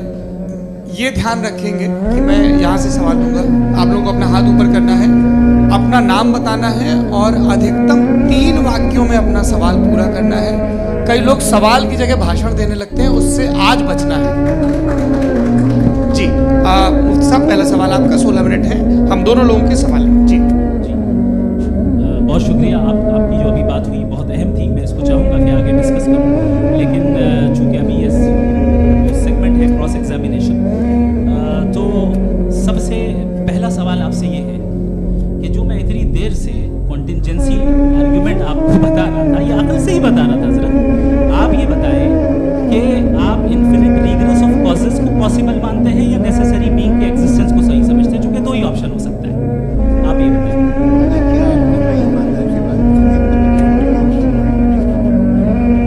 और इस वक्त भी जो आपने अंग्रेजी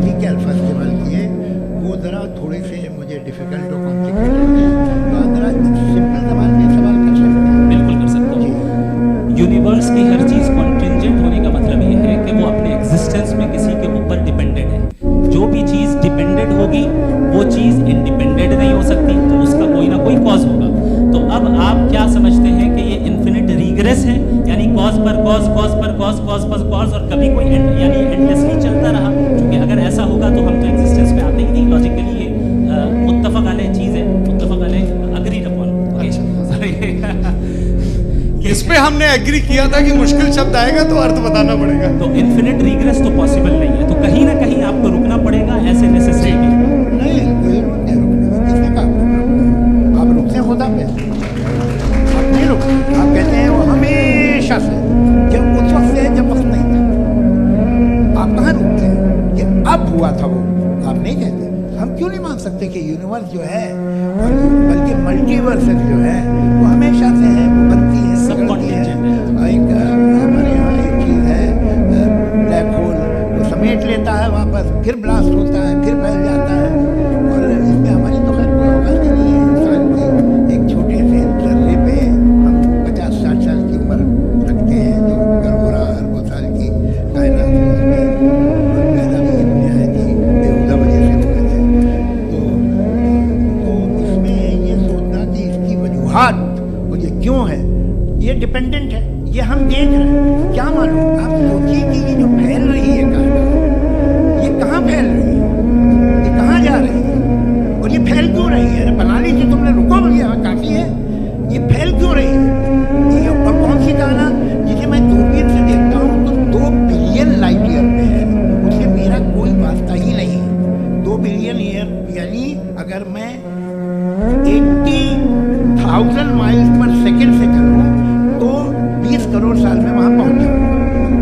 इसकी ज़रूरत क्या थी? ये दुनिया, ये कायनात तो इंसान अशरफुल मखलूक़ात के लिए बनाई है ना। तो ये सब ये दो इसमें कोई खास समझने वाली बात थी भी नहीं। ये जो अल्टीमेट कहा यह जाता है कि ये जो पूरी यूनिवर्स है, ये जो दुनिया है, ये इंसान के लिए बनाई है। ये सब इंसान के लिए, तो साथ सही है ना? बिल्कुल, लेकिन इसका ये मतलब नहीं कि किसी चीज के पीछे रीजन आपको नहीं पता तो रीजन नहीं है। इसे कहते हैं मुझे नहीं पता, लेकिन मेरी जिम्मेदारी नहीं है। वो बिल्कुल सही कहा था उसने, बटन सर ने, आपने उसे मजाक में डाल दिया कि भाई आप एक दावा कर रहे हैं, मैं क्यों कहूँ कि ये गलत है दावा? आप प्रूफ कीजिए, मेरे पे जिम्मेदारी ही नहीं, मैंने थोड़ी कहा है। आप प्रूफ कीजिए कि ये सही है। आप आर्ग्यूमेंट ऑफ कंटिजेंसी आप का जवाब कोई ही नहीं दे सवाल रहे हैं। पूछना चाहेंगे? है? आप सवाल पूछना चाहेंगे? ये क्रॉस एग्जामिनेशन का सवाल है। आप जैसे पहले बोल रहे थे फेथ को लेकर, मैं ये पूछना चाहूँगा कि खुदा ने जो भी रेवलेशन किए हैं, एक मतलब के लिए बहुत से मतलब होती है, अलग अलग रेवलेशन है। कहीं कुछ एक बात है, कॉन्ट्राडिक्शन भी है आपस में, कहीं कुछ आप कर सकते हैं, कहीं कुछ नहीं कर सकते। ऐसा नहीं है कि सबकी कोड ऑफ मॉरल एक है। तो ये किस्सा क्या है?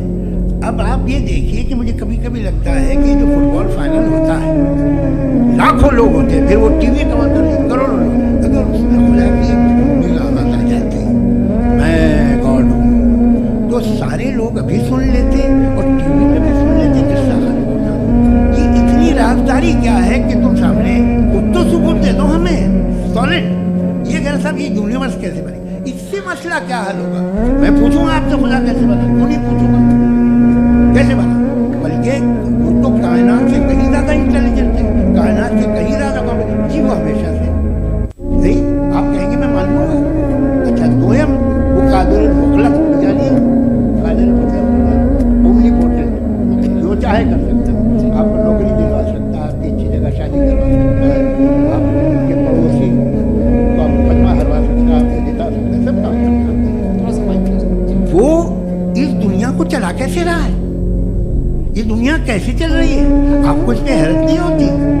या क़यामत के बाद कभी एक जस्टिस होगा, जब ये बच्चा मर चुका होगा, जिसकी दतिया उड़ गई हमसे, इसको इंसाफ मिलेगा तब। अच्छा, सबसे पहले आपने रेवलेशन और स्क्रिप्चर्स की बात की, इस पे मैं बात कर सकता हूँ, लेकिन आज नहीं करूँगा क्योंकि वक्त कम है। कभी और इस पर डिस्कस करेंगे, मैं तैयार हूँ उस पर भी बात करने के लिए। ये अभी से राउंड 2 की भूमिका तय हो रही है। Does God exist round 2? जी, चूँकि आज गॉड के एग्जिस्टेंस पे बात है तो मैं उसी के रिलेटेड जो है आपके सवालात को एंटरटेन भी करूँगा और मैं भी पूछूंगा। आपने कहा कि आपने साबित ही नहीं किया, जबकि आर्ग्यूमेंट ऑफ कॉन्टिजेंसी बुनियादी आर्ग्यूमेंट है। आप मुझे कॉन्टिजेंसी का मतलब बताइए, आपका मतलब क्या कॉन्टिजेंसी?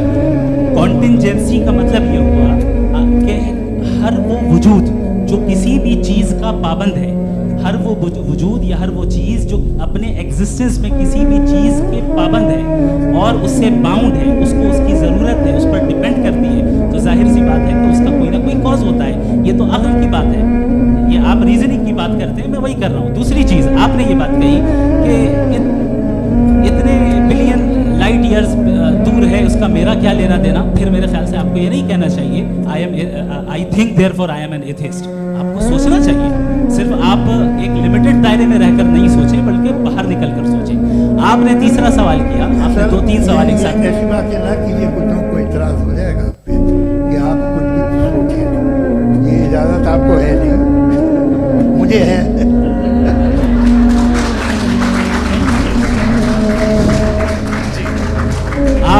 आपने प्रॉब्लम ऑफ इविल के ताल्लुक से सवाल किया और बार बार आप एक लफ्ज रिपीट कर रहे हैं कि ओमनीपोटेंट गॉड है, ऑल पावरफुल गॉड है। यही तो दरअसल समझना है कि गॉड का कॉन्सेप्ट क्या है। प्रॉब्लम ऑफ इविल जो है, प्रॉब्लम ऑफ इविल दर हकीकत 2 असम्पशंस पर कायम है। अगर आप इन 2 असम्पशंस को समझ जाएं तो ये प्रॉब्लम नहीं रहेगी, आर्ग्यूमेंट आपको समझ में आ जाएगी कि ये कोलैप्स कर जाता है। पॉइंट नंबर 1 यानी जो आपका सबसे पहला फॉल्स असम्पशन है कि गॉड मर्सीफुल है, ओमनीपोटेंट है, दुनिया में जुल्म हो रहा है। लेकिन आपको ये समझना चाहिए कि हमारे वर्ल्ड व्यू के मुताबिक गॉड सिर्फ ओमनीपोटेंट और सिर्फ मर्सीफुल नहीं है, बल्कि वो ऑल वाइज भी है और वो ऑल नोइंग भी है। उसके हर काम के पीछे हिकमत और विजडम है। ये कोई ज़रूरी नहीं है कि वो हिकमत और विजडम आपको समझ में आए या मुझे समझ में आए। अगर आप जो समझ रहे हैं उसके मुताबिक आप फैसला कर रहे हैं, ये लिमिटेड पर्सपेक्टिव से आर्ग्यूमेंट है। और इस चीज़ को हम अपनी दुनिया में, अपने लाइफ में, डेली लाइफ में इस प्रिंसिपल को एक्सेप्ट करते हैं। हम जब किसी डॉक्टर के पास जाते हैं, डॉक्टर के पास जाकर वो अगर उसने हमें कोई दवाई दी है, तो हम ये तो नहीं कहते कि जब तक आपके पास जितना नॉलेज और जितना विजडम नहीं है, आपने क्यों ये दवाई दी है, तब तक हम इस चीज़ को एक्सेप्ट नहीं करेंगे। नहीं कहते, हम उसकी अथॉरिटी को तस्लीम करते हैं। क्यों? क्योंकि उसकी हम जानते हैं कि वो नॉलेजेबल है, वो विजडम वाला है, हमसे ज़्यादा नॉलेज और हमसे ज़्यादा विजडम है। बताया जाए। डॉक्टर में हमने बड़ा लिखा है, डॉक्टर पढ़ा लिखा है, मैं उसकी बात सुन सर प्लीज, आप अगर सब ऑडियंस से बोलने लगेंगे तो फिर मतलब नहीं इससे इस बहस का। मतलब आप ये कहें कि क्योंकि आप डॉक्टर पे बिलीव करते हैं कि खुदा पे बिलीव नहीं है, ये मिसाल आपको समझाने के लिए। आर्गुमेंट है कि आपको इतराज नहीं है, तो बात ये है कि मैं ये यकीन उसकी मसलिहत है। ये तो बच्चे मर रहे हैं, ये मसलिहत है, मुझे नहीं चाहिए इसकी मसलिहत। उसकी मसलिहत नहीं, इसी को समझ रहे हैं। मतलब एक्सपीरियंस। इस आपने अभी मेरी बात पूरी सुनी नहीं। मैंने कहा आपका पूरा आर्ग्यूमेंट 2 फॉल्स असम्पशंस पर है। एक फॉल्स असम्पशन मैंने बता दिया, दूसरा फॉल्स असम्पशन ये है कि इस दुनिया में इविल के होने का कोई गुड रीजन नहीं है, जबकि हमारे पास बाज रीजंस मौजूद हैं, हमारे पास बाज वजूहात मौजूद हैं। अगर इस दुनिया में इविल ना हो तो आप गुड को डिफाइन कैसे करेंगे? अगर जुल्म ना हो आप इंसाफ को समझेंगे कैसे? अगर तारीकी ना हो तो आप लाइट को समझेंगे कैसे? अभी और सुन लें, अभी और बाकी है। ये तो बात बहुत पसंद आई साहब कि जब तक रेप ना हो तब तक औरतों की इज्जत का ख्याल। आपने मेरा जवाब पूरा सुना ही नहीं। जब तक के बच्चों का कत्ल ना किया जाए तब तक आपको बच्चों की मासूमियत की इज्जत। आपने पूरा जवाब सुना ही क्या नहीं। बात, क्या आपने नुक्ता निकाला? आपने पूरा जवाब सुना ही नहीं। आप सुन लें, मेरी बात सुन लें। ये मैंने आपको एक चीज बताई। दूसरी चीज, इस दुनिया में हम आए हैं टेस्ट के लिए, हमारा टेस्ट हो रहा है और हर इंसान का अलग अलग अंदाज में टेस्ट होता है। और इस दुनिया में अगर इविल मौजूद है तो वो इविल जरिया है हमारे अंदर ह्यूमन नोबल क्वालिटीज को डेवलप करने का और अलग अलग फील्ड में प्रोग्रेस करने का। और अगर हमारे अंदर और इस दुनिया में इविल नहीं होता तो बताइए टेस्ट का मतलब क्या होता? अगर मैं अपने स्टूडेंट को MCQs दूं और उसमें सिर्फ राइट आंसर लिख कर दे दूं और कहूं तुम्हारा टेस्ट हो गया, ये मीनिंगलेस है। इस दुनिया में अगर हम टेस्ट के लिए आए हैं तो जाहिर है गुड एंड इविल दोनों मौजूद है। अगर गुड एंड इविल दोनों मौजूद है तो ये इविल भी खुदा का बनाया हुआ है। जी हाँ, खुदा का बनाया हुआ है, लेकिन अच्छा चलो अच्छी बात। जी बिल्कुल तो बिल्कुल खुदा ने मतलब बनाया। अभी तो ये है कि जो मेजॉरिटी है दुनिया में वो इविल है, तो ये खुदा एक्चुअली इविल के साइड में लग रहा है। बिल्कुल भी नहीं, मैं बता रहा हूं। मेजॉरिटी में तो वो है। क्या बात कर रहे हैं? मैं बहुत कोई भी जो मुझसे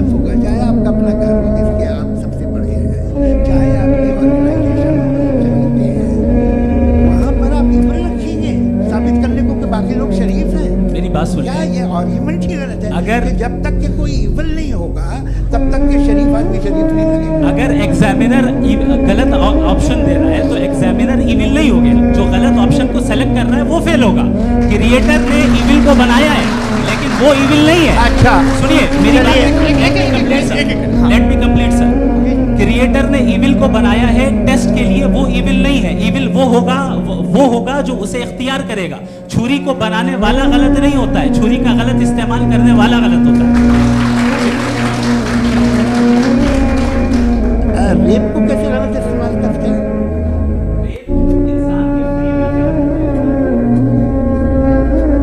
ये रेप कैसे गलत इस्तेमाल होता है? अब सुन ले गलत इस्तेमाल होता है। हाँ मैं बता रहा हूँ रेप कैसे गलत ना, मैं बता रहा हूँ कि जो इविल इस दुनिया में मौजूद है उसके कई सारे तरीके हैं। एक तरीका इंसान का अपना फ्री विल है। अब अगर कोई रेपिस्ट रेप कर रहा है तो इसका गॉड का कसूर नहीं है, वो अपने फ्री विल का गलत इस्तेमाल कर रहा है, उसको सजा मिलनी चाहिए और उसी के लिए जहन्नम बनाई गई है। ये फ्री विल का भी बड़ा चक्कर है। आप जब कोई बुरा काम करते हैं या कोई बुराई होती है तो ये कहा जाता है कि ये फ्री विल है। 7 billion free wills are moving on this planet, 7 billion free will.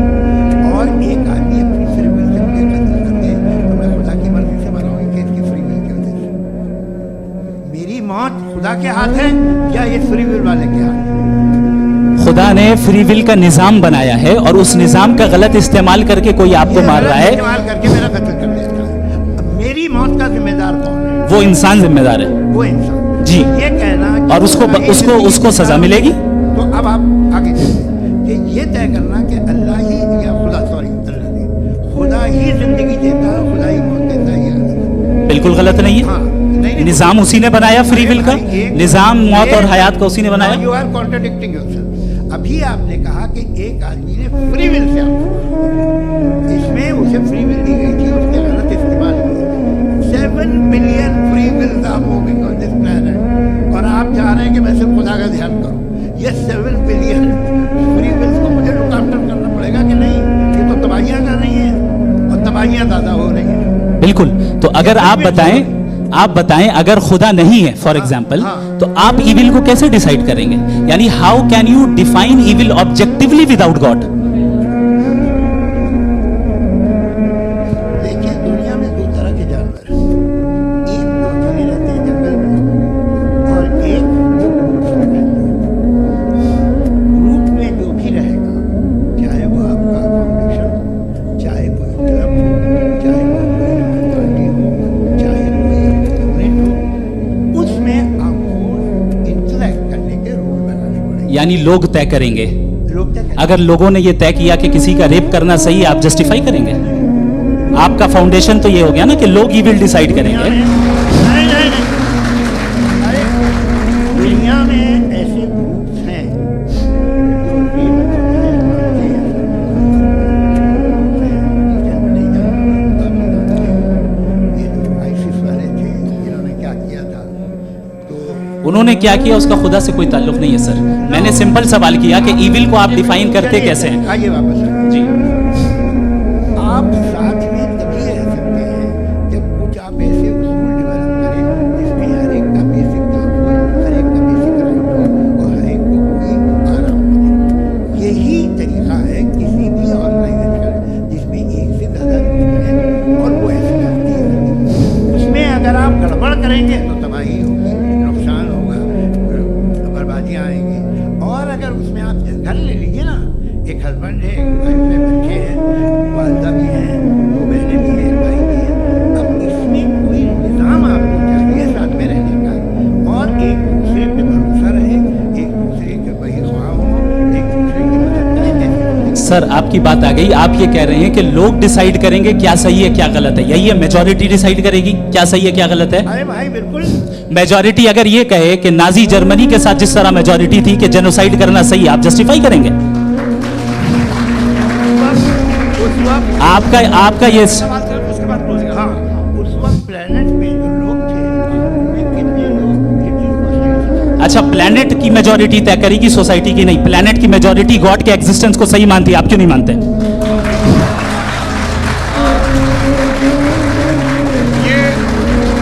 Hello ये क्रॉस क्वेश्चन का राउंड यहाँ पर समाप्त होता है। और ये बड़ा अच्छा है कि इस तरह से फ्रेगमेंट कर दिया गया है ताकि जो मरकरी मैं ऊपर एक जा रहा बात का है जवाब दे दूं। जी प्लेनेट की ज़्यादातर मेजॉरिटी दूसरे मजहबों के खुदा को मानती है। आपने नहीं, आप तो मेजोरिटी की बात कर रहे अच्छा हैं। ये क्लोजिंग majority की आप ये कह रहे हैं इविल और गुड को डिसाइड मेजोरिटी करेगी, मेजोरिटी जो कर दे वो सही हो जाएगा। क्लोजिंग इसको जैसा आप ही लोगों ने तय किया है उसी फॉर्मेट को फॉलो कर लेते हैं। भाई मैंने तो भले लोगों पे एतबार किया और तब मॉडरेशन तय किया। जी आपके पास 5 मिनट का वक्त है, क्लोजिंग आर्ग्यूमेंट है, उसके बाद हम ऑडियंस से क्वेश्चन आंसर लेंगे जावेद साहब के क्लोजिंग आर्ग्यूमेंट के बाद।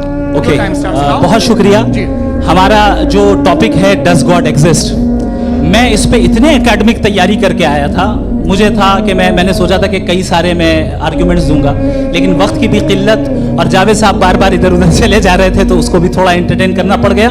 डज गॉड एग्जिस्ट पे मैं एक ही आर्ग्यूमेंट दे पाया, आर्ग्यूमेंट्स बहुत हैं और डेफिनेटिव आर्ग्यूमेंट्स हैं, और मेरे आर्ग्यूमेंट को किसी एक राउंड में भी इन्होंने एंटरटेन नहीं किया और रिफ्यूट नहीं किया, एक राउंड में भी नहीं, एक राउंड में भी नहीं, और ना ही अभी अभी आपका क्लोजिंग आर्ग्यूमेंट नहीं हो है। बता देना। Argument of contingency sir. अरे मैं आपसे कई बार कह चुका हूँ कंटीजेंसी का मतलब अब मैं कैसे समझाऊं आपको आपस में हाँ आप और कितने आसानी से समझाऊं मैं, मुझे तो नहीं समझ में आ रहा है। बस आप अपनी- आर्ग्यूमेंट ऑफ कंटीजेंसी उर्दू में बोल सकते हैं। आप अपनी बात पूरी कर लेंगे जी। आखिरी 4 मिनट। दूसरी चीज, just a minute please ma'am, can I talk? दूसरी चीज ये है कि आपने एक तो इसका जवाब नहीं दिया, दूसरा आपने गॉड के ना होने पर कोई डेफिनेटिव आर्ग्यूमेंट नहीं दिया, सिर्फ मजहब पे बात कर रहे हैं आप। मजहब तो आज हमारा टॉपिक ही नहीं था, आज तो हमारा टॉपिक हो आप मजहब से ले लेकर आईएस तक चले गए। भाई हमारा क्या ताल्लुक है उससे? We condemn them. और उसका गॉड से क्या ताल्लुक है? अगर कोई गलत काम कर रहा है, किसी ने किसी को कत्ल किया, किसी ने किसी का रेप किया, उसको सजा मिलनी चाहिए। और आपके पास कोई भी rational strong foundation of morality नहीं है। आपने कहा कि मेजॉरिटी तय करेगी सोसाइटी की, वो सही होगा। मैंने कहा हिटलर को फिर आप सही कहेंगे, नहीं, प्लैनेट की सोसाइटी की मेजॉरिटी तय करेगी। तो प्लैनेट की मेजॉरिटी गॉड के एग्जिस्टेंस को मानती है, आप कह रहे हैं ये रिलीजियस है। तो यानी आपके पास कोई स्ट्रॉन्ग फाउंडेशन नहीं है ऑब्जेक्टिव मोरालिटी का। ऑब्जेक्टिव मोरालिटी का अगर कोई फाउंडेशन है तो वो सिर्फ गॉड है, गॉड है, गॉड है। थैंक यू जी ये मुफ्ती शमाइल नदवी साहब का क्लोजिंग आर्ग्यूमेंट था। अब हमारे पास जी ये बड़ा अच्छा है कि दोनों लोगों को मॉडरेटर से शिकायत भी और बोल रहे भाई हमारी शाबाशी भी तो करते चलो। अब मेरी बात जी आपके पास जावेद अख्तर साहब 5 मिनट का वक्त है, ये आपका क्लोजिंग आर्ग्यूमेंट है, टाइम रीसेट कर दें। जी देखिए बहुत सारी बातें हैं। गॉड का डेफिनेशन दुनिया के किसी के रिलीजन में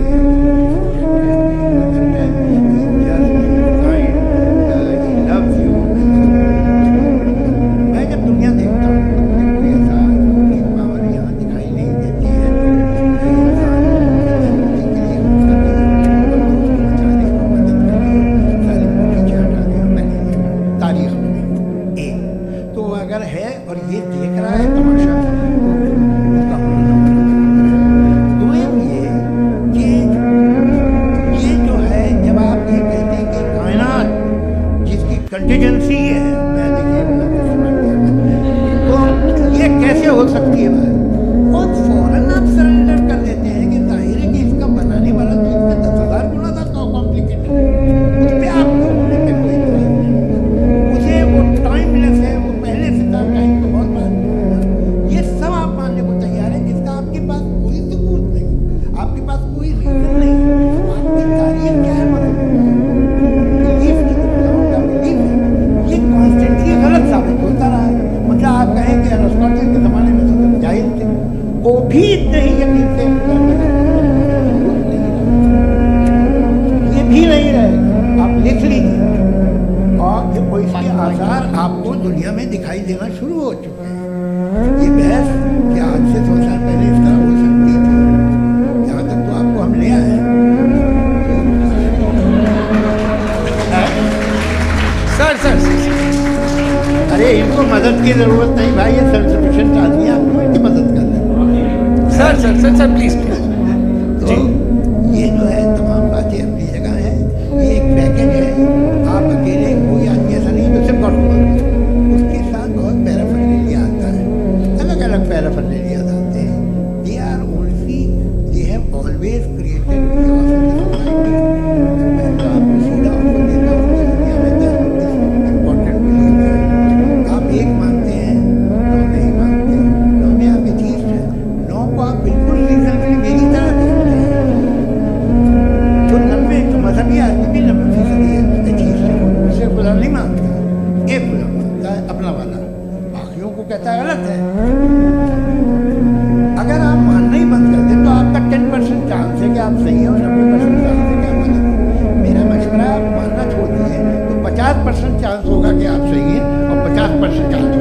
40% आप गेन करेंगे बाय बिकम एन एथीस्ट।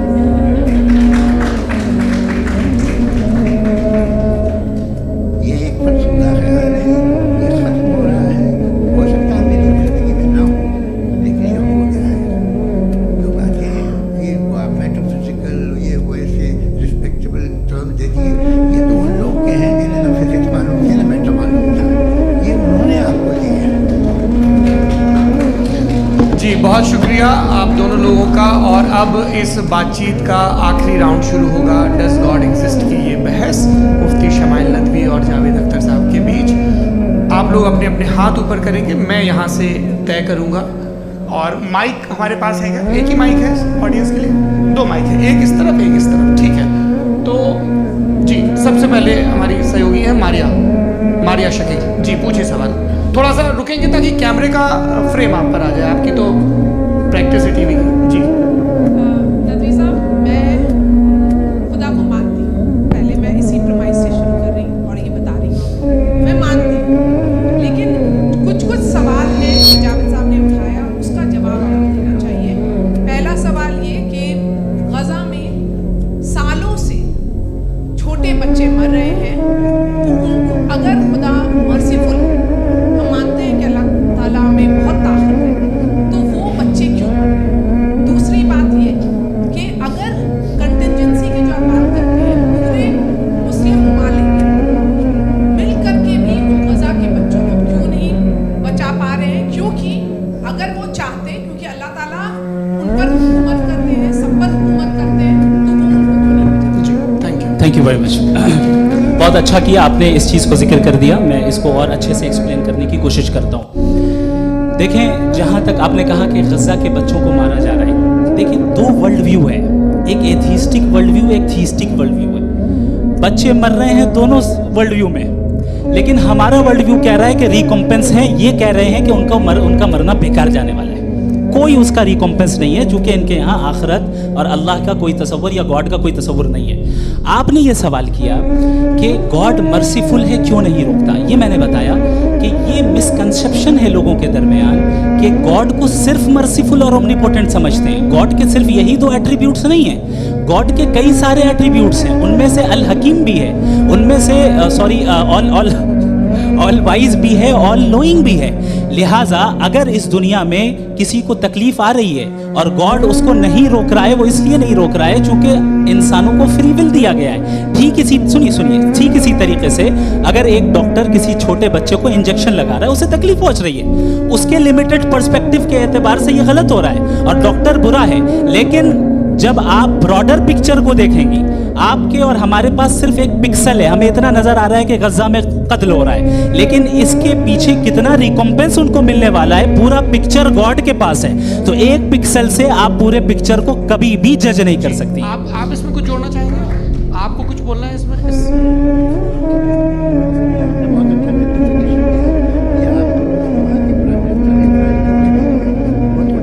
आप जस्टिफिकेशन दे देना कि अगर गॉड नहीं है तो बच्चे क्यों मर रहे हैं, आप बताएं। वो ये सवाल पूछ रहे हैं कि अगर आप ईश्वर का अस्तित्व नहीं मानते हैं तो उन बच्चों की मौत को आप कैसे इंटरप्रेट करते हैं? भाई ये दुनिया जो है, जो ताकतवर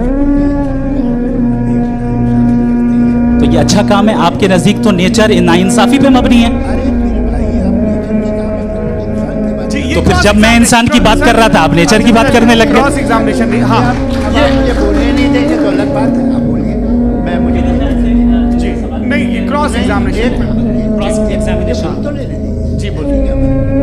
बात ये है कि ह्यूमन सोसाइटी तभी साथ में रह सकती है जब मोहब्बत से, एकता से, एक दूसरे के एहतराम करके रहे। इसके अलावा पॉसिबल नहीं है, अकेले तो इंसान रह ही नहीं सकता। वहाँ पर कुछ लोग हैं जो फाउल करते हैं, वो फाउल हमेशा से तारीख में होता है। आज ये हो रहा है, जो हो रहा है बहुत बुरा है, बहुत जालिमाना है, बहुत जाबराना है। उसको आप कहें कि ये बच्चों को कॉम्पनसेशन मिल जाएगा या इसकी इंजेक्शन है, इंजेक्शन तो हेल्थ के लिए दिया जाता है। आप ये कह रहे हैं कि ये बच्चों की जो धज्जियां उड़ रही हैं ये इंजेक्शन है, ये टेस्ट है, ये टेस्ट है और उस टेस्ट में उनको ऐसा रिकॉम्पेंस मिलेगा जो आपके तस्वुर के बाहर है। ये आप 3 बरस के बच्चे को बारूद से उड़ा के टेस्ट ले रहे हैं। वाह, वो नहीं ले रहा है, खुदा नहीं उड़ा रहा है, इजराइल उड़ा रहा जी है। ये तो उसको अगला कंडेम करें। सवाल लेते हैं, अगला सवाल लेते हैं प्रोफेसर पुरुषोत्तम अग्रवाल। मुफ्ती साहब, एक निवेदन आपसे है कि कम से कम थोड़ा सा माइक क्लोज एक रिलीजियस और फिलोसफिकल कर मैं प्लीज। एक रिलीजियस और फिलोसफिकल ट्रेडिशन है जो ब्रह्मांड को यानी यूनिवर्स को ही अंतिम मानता है। सर्वम खलु इदम ब्रह्म, this is Chandogya Upanishad and it completely rules out the existence और नेसेसिटी, आपके शब्दों में necessity of a creator, the creation itself is the creator. Please दूसरा जो सवाल आपने अभी का बार बार कह रहे हैं कि भगवान विद्वान भी है, वाइज, सब जानने वाला, मगर विजडम में दुनिया भर के पापों और अत्याचारों को बर्दाश्त करना शामिल है। तो फिर इसका मतलब ये हुआ कि अगर मैं फ्री विल से उसको अपोज करता हूँ तो ईश्वर की विजडम और मेरी फ्री विल में कॉन्ट्राडिक्शन है। Because when I am opposing whatever is happening in Gaza, then I am opposing the God's will और गॉड्स विजडम। जवाब लेते हैं क्योंकि तो गॉड की विजडम में, एक मिनट सुनो प्लीज सर, ये एक गॉड की विजडम है कि गाजा में जो कुछ हो रहा है वो मैं उसको अपोज कर रहा हूँ, तो मैं गॉड की विजडम के खिलाफ जा रहा हूँ। एक सवाल। दूसरा ये नहीं, आपने दो ऑलरेडी। कि सर आप और सवाल कर लें, लेकिन मुझे दो जवाब दें। सर, पहले आपने ये कहा, सुनिए मेरी बात सुनिए। भाई इजराइल के गॉड के मुताबिक तो ठीक हो रहा है ना? नहीं हो रहा है, ठीक नहीं हो रहा है, मैं बता रहा हूँ क्या हो रहा है। आप तशरीफ रखें, मैं बता रहा हूँ क्या हो रहा है। Let me complete please. एक सेकंड गाइस, एक सेकंड। ये देखिए, ऐसा है कि ये सब बड़ा आपस में विचार विमर्श के बाद ये तय हुआ था कि कुछ नियम बना लिए जाएं ताकि एक टाइम बाउंड बातचीत चले। और भाई साहब, आप बड़ा जरूरी काम कर रहे हैं, लेकिन कैमरे के फ्रेम में आके उस काम को गड़बड़ कर दें। ठीक है, अब मेरे को कहीं का गुस्सा कहीं निकालना पड़ा, सॉरी। कोई गुस्सा नहीं है जी। तो प्रोफेसर ने सवाल पूछे, आप उनके जवाब, और थोड़ा ये सब लोग थोड़ा ख्याल रखें भाई, सवाल संक्षिप्त रखें जी। आपने दो सवाल किया। सबसे पहला ये कहा कि हमारे पास ये कॉन्सेप्ट है कि ये यूनिवर्स खुद नेसेसरी बीइंग है, creation itself is the creator. How irrational is this कि मैं एग्जिस्ट करूंगा बाद में, लेकिन अभी एग्जिस्ट कर भी रहा हूं, यानी एक ही टाइम में एग्जिस्ट भी कर रहे हैं, नहीं भी कर रहे हैं। This is not true. दूसरी चीज आपने कहा कि अगर इजराइल में, सॉरी माफ कीजिएगा, Israel doesn't exist, occupied Palestine में अगर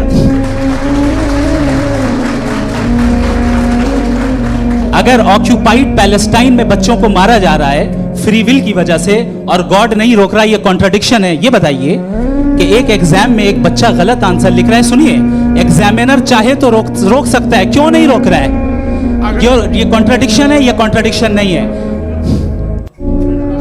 नहीं सर, ये आपस में, ये क्या आपका सवाल? माइक फ्री विल दिया गया है टेस्ट के लिए, अकाउंटेबिलिटी के लिए। अगर फ्री विल नहीं होता तो आप कहते हमें रोबोट बना दिया गया। नॉट मिसरिप्रेजेंट माय पोजीशन, आपकी जो भी पोजीशन, मैं अपनी फ्री विल के नाते, अपने ह्यूमन विजडम के नाते गाजा में हो रही अत्याचार का विरोध करता हूं। बिल्कुल करना चाहिए। आपके हिसाब से मैं गॉड की विजडम का विरोध कर रहा हूं? बिल्कुल नहीं, समाज हो रहा है गॉड की बिल्कुल भी नहीं, बिल्कुल भी नहीं। उसका वहां पर गाजा में कत्ल होना ये इंसानों के गलत इस्तेमाल का नतीजा है, फ्री विल के इस्तेमाल का नतीजा है। गॉड इसका हुक्म नहीं देता, उससे रोकता है। यही तो मसला है ना, आपके लिए कॉन्सेप्ट क्लियर नहीं भाई, आपने तो बताया था इंजेक्शन लगाने से बच्चे को तकलीफ होती है, ये इंजेक्शन लगा। सर आप ऐसे रेटोरिक स्टेटमेंट दे तब तो कोई मसला नहीं, नहीं आपने समझते बोला कि रहेंगे। injection- this is a rhetoric statement, this is not a logical argument sir. I am sorry, I am sorry. आखिरी 30 मिनट बड़े मुश्किल होने वाले हैं जी। मुफ्ती साहब आगे बैठे हैं, इनको माइक दीजिए। तरुण, माइक आप अपने पास रखिए, आपको कैमरे का फ्रेम पता है जी। सबसे पहले दोनों को मुबारकबाद। एक सर अपना आप नाम बता दें। मेरा- आप अमेरिका में शिकागो में रहते हैं, इतना मुझे याद है। बताया आपको, यासिर नदीम अलवाजदी मेरा नाम है। जावेद सर आपसे क्वेश्चन है इन्फिनिट वीकनेस के ताल्लुक से, एक हाइपोथेटिकल सिनेरियो है। मसलन अगर आप सर माइक थोड़ा सा प्लीज क्लोज रखिए ओके जी। अगर आप शायर इसलिए हैं कि आपके कोई उस्ताद शायर थे, और वो इसलिए शायर थे कि उनके कोई उस्ताद शायर थे, और इसी तरीके से हम माजी में पीछे चलते चलते चले जाएं और कहीं ना रुके, तो माफ़ कीजिएगा आप कभी शायर नहीं हो सकते। लेकिन आप शायर हैं, आपका शायर एग्जिस्ट करता है, इसका मतलब ये है कि आप कहीं ना कहीं रुके हैं। तो मेरा सवाल ये है कि क्या आप इन्फिनिट रिग्रेस ऑफ कॉजेस को लॉजिकल फैलेसी मानते हैं या नहीं मानते? हाँ या मैं लॉजिकल फैलेसी नहीं मानता हूँ, लेकिन मेरा प्रॉब्लम ये है कि जब मैं नहीं मानता हूँ तो I continue with this logic.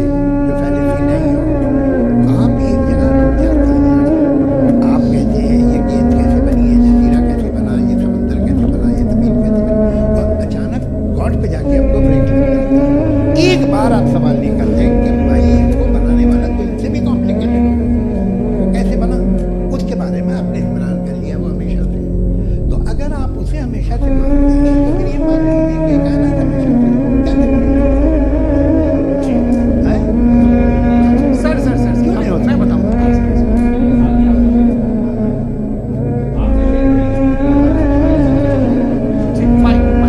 मेरे ख्याल से इन्फिनिट रिग्रेस का कॉन्सेप्ट क्लियर नहीं हो पाया, ऐसे रहने दे, लेट्स मूव ऑन। ठीक है, हाँ थोड़ा सा मॉडरेटर का भी ख्याल रखें। नहीं नहीं आपने तो रखा है, आपने रखा है। यहाँ पे गौहर रजा साहब को भी एक सवाल पूछना चाहूँ। माइक यहाँ नीचे सवाल कर दिया नहीं। पहले तो ये कह दूं कि मैं उन बच्चों से शर्मिंदा हूं जिनको ग़ज़ा में कत्ल किया गया,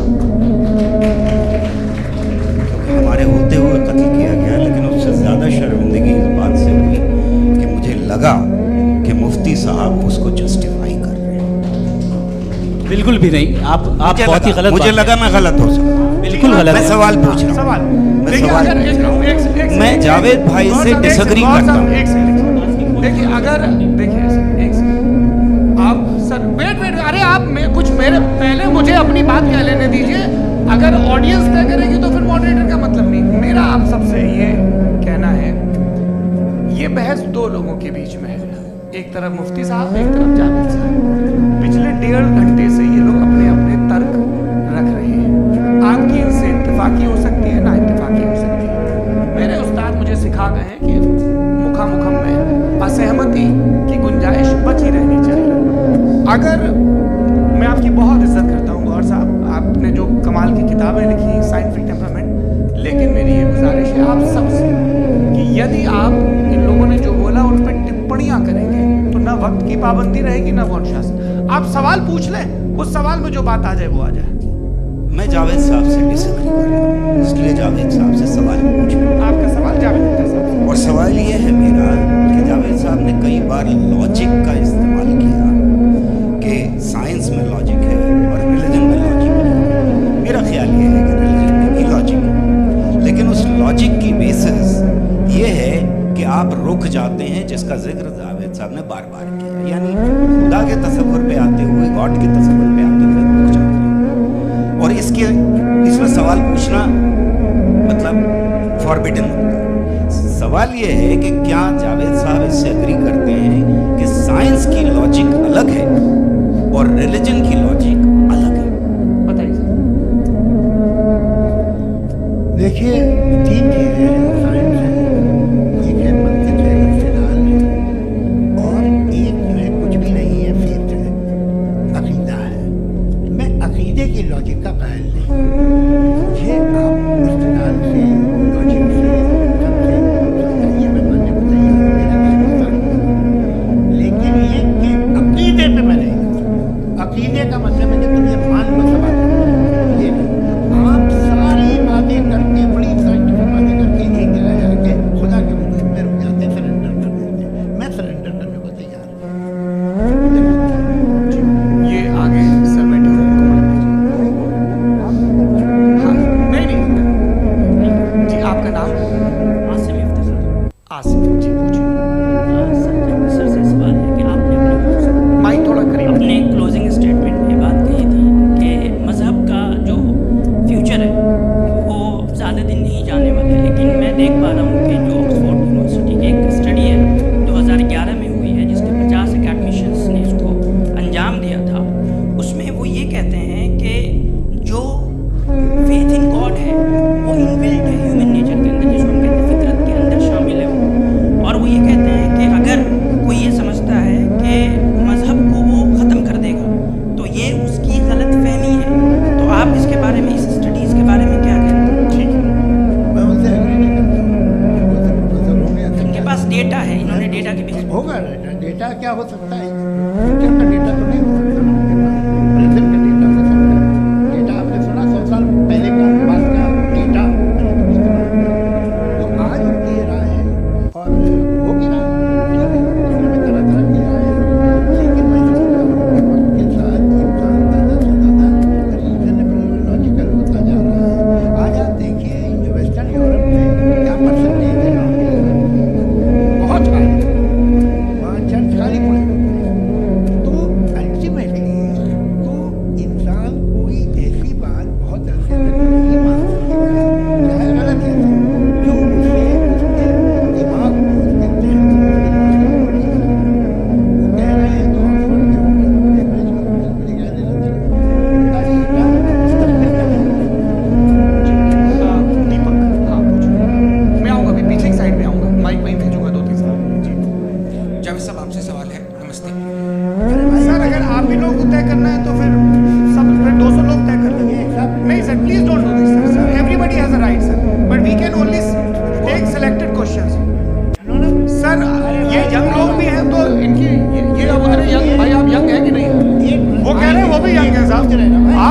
नौजवानी पर दावा उनको ही करने दें।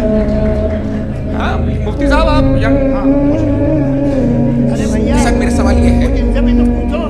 एक बस आपसे एक सवाल है, जैसे थीस्टों के पास अपनी जो ईश्वर को मानते हैं उनके पास अपने सोशल गेट टुगेदर्स हैं, 5 रोज़ा क्रिसमस आने वाला है, होली है, दिवाली है, ईद है।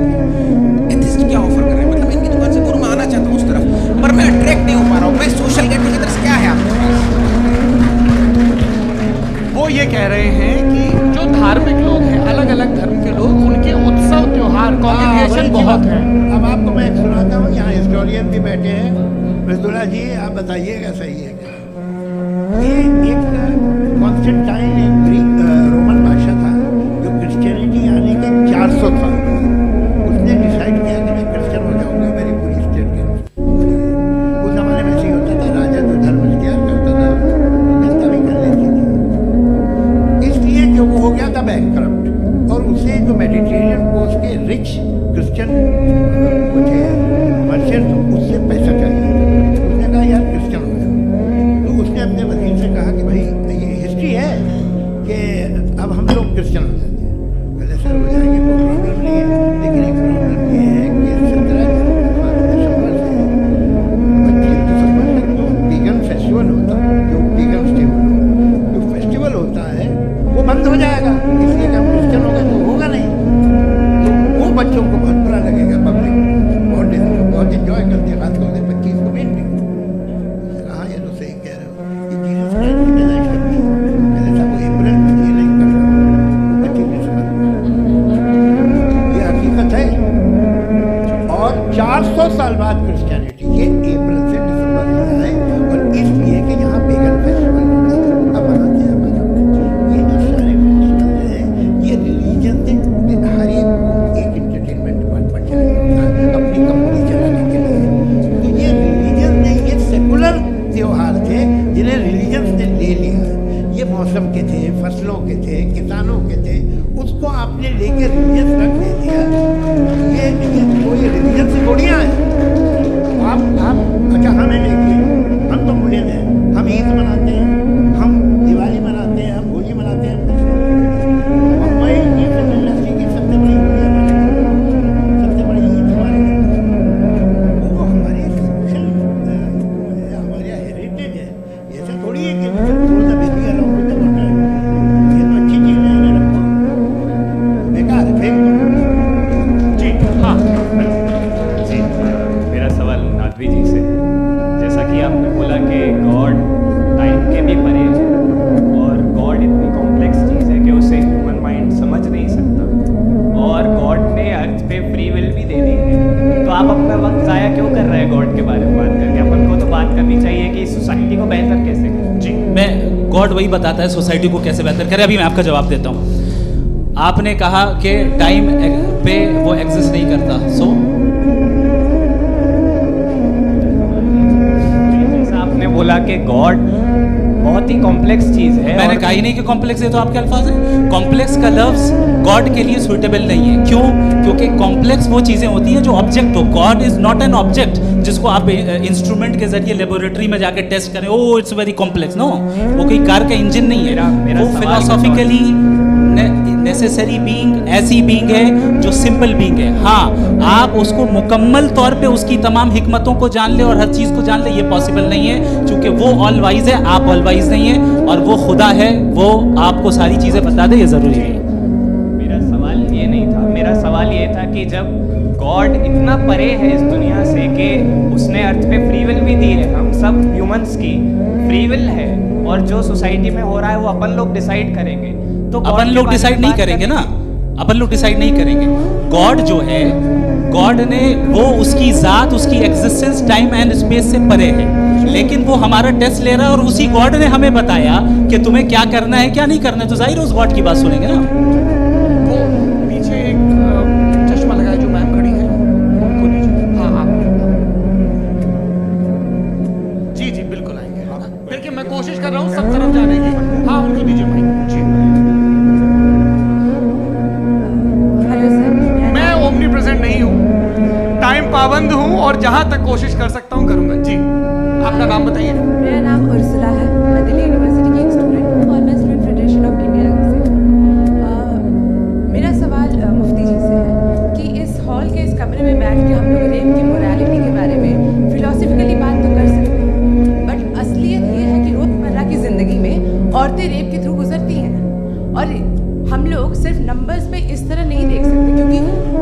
औरतें हैं इन कंट्रीज में जहाँ पे आप बता रहे हैं केसेस का जिनका एक्सेस है कि वो जाके केस फाइल कर सकते हैं? कितनी औरतें हैं जो जिनको काम करने की आज़ादी है उन कंट्रीज में? यूरोप में ये आज़ादी आ गई, यूरोप में ये रूल्स आ गए, तो हम आज उसके बारे में बात कर पाते हैं।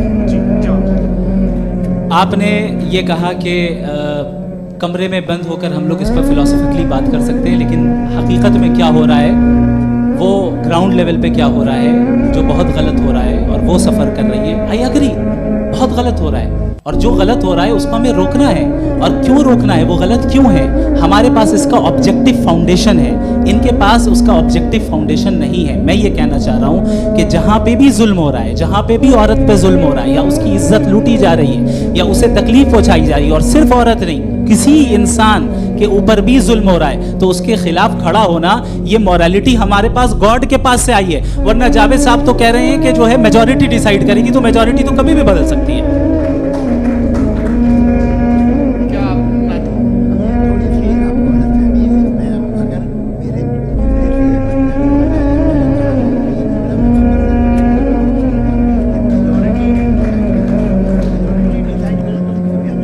वैसे आपने कहा था ये जुमला, अच्छा हो सकता है, मैं मान रहा हूँ। बाद में रिकैप कर लेंगे। अरे एक सेकंड, मैं अपनी एक मुनासिब बात ये है कि हम सब को जानते हैं कि क्या अच्छा है, हमें पता है अच्छी तरह। जो लोग बुरे काम करते हैं उन्हें भी मालूम अच्छा है। यही तो सवाल था हजरत कि फिर ये मोरालिटी आई कहाँ से? Cross examination. हाँ जी, मोरालिटी साथ रहने की डिजाइन से, यानी साथ रहकर जो कुछ कह दे, जो कुछ कर दे, वो हो जाएगा? नहीं, तो आप कायदे से रह ही कर सकते हैं जब तक लोगों में मोरालिटी है, वरना क्यास हो जाएगा। ये आपको कैसे पता? जी, हमने देखा ना जहाँ मोरालिटी का क्यास हो गया, हम देखते हैं। कहाँ पे देखते? भाई दुनिया में आप एक कहीं पे अगर गलत हो रहा है तो उसको आप गलत देखें। आप एपिस्टेमोलॉजी की बात कर रहे हैं, मैं ऑन्टोलॉजी की बात कर रहा हूँ। फाउंडेशन क्या है? दोनों लोगों को चाय पे होस्ट करूंगा, वहां पे क्रॉस एग्जामिनेशन कर लीजिएगा। अभी ऑडियंस का हक मार रहे हैं आप लोग भाई, सर जस्ट लोग हैं आप लोग।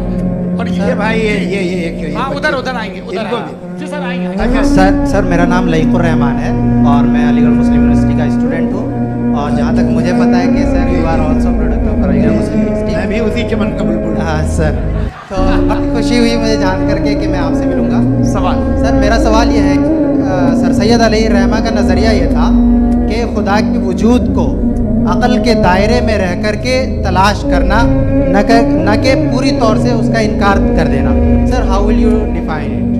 नहीं, तो ये तो आप इन्हें बताइए। ये सवाल आपसे खुदा का वजूद साबित कर रहे हैं। तो सर आपने इनकार कर रखा है, इस वजह से मेरा क्वेश्चन उन्होंने यही सर सैयद ने यही कहा ना कि अक्ल से आप खुदा के वजूद को साबित नहीं कर सकते, यही कहा ना भाई। वो उन्होंने कहा कर सकते हैं और वो कर दिया गया आज। तलाश करना या साबित करना अक्ल से नहीं हो सकता। अरे सवाल तो सुन लीजिए जी। अक्ल से नहीं हो सकता है, यही कहा ना। अक्ल से हो सकता है, अरे वो यही कह रहे हैं भाई, आप बता रहे हो सकता है, वो तो कुछ और है। आप अगर सर देखो नौजवान फोन ले लो, इतनी कमाल की यूनिवर्सिटी है। अरे भाई दे दो, अरे भाई मेरी बात सुनो, माइक पे बोलो ताकि जो लाखों लोग देख रहे हैं। माइक दे दो ना। अरे देंगे ना माइक, तुम ठहरो तो। हाँ सर मेरा सवाल ये था कि सर सैयद अलैहिर्रहमा का एक नज़रिया था अपना कि खुदा का जो वजूद है उसको अक़ल के दायरे में रह कर के तलाश करना है, न कि पूरे तौर से इनकार कर देना है। ये उनका कॉन्सेप्ट था। लेकिन मेरा सवाल ये है कि आप इसको कैसे डिफाइन करते हैं, एक्सप्लेन कैसे करेंगे? मैं आपसे जानना चाहता हूँ, चूँकि you are the product of Aligarh Muslim University. मुझे अक़ल के दायरे में बहुत तलाश की, मुझे मिला।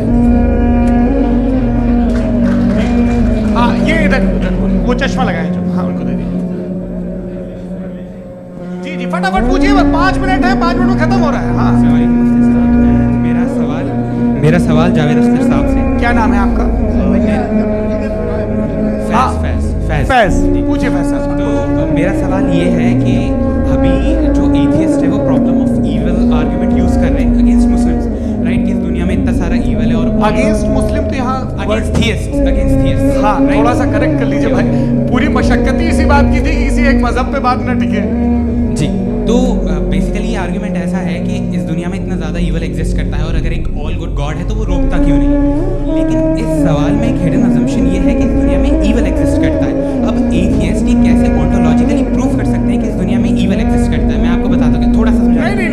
हम लोग इनको सुनने आए। नहीं please don't do that. I want to explain ontology. नहीं हम समझ गए सर, इनको अब जवाब देने दीजिए। अच्छा सवाल पूछ लो मैं। अभी तक क्या था वो मैं थोड़ा सा ऐड ऑन कर लेता हूँ। तुम गुरु, तो हम जब इसका राउंड 13 करेंगे ना तब तुमको स्टेज पे बिठाएंगे।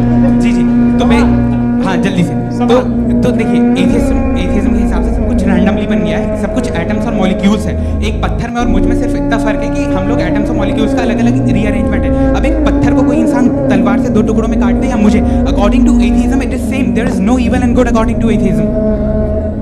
जी अच्छा, फैज साहब का सवाल ये है कि हाँ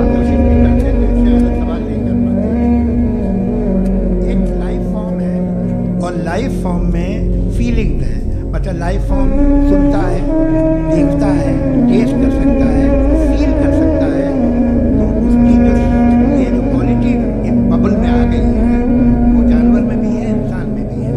तो जाहिर है कि उससे कोई तकलीफ नहीं चाहिए, तो चूंकि उसके बाद वो सेंसिटिविटी है तो करेगा, पत्थर में वो सेंसिटिविटी नहीं।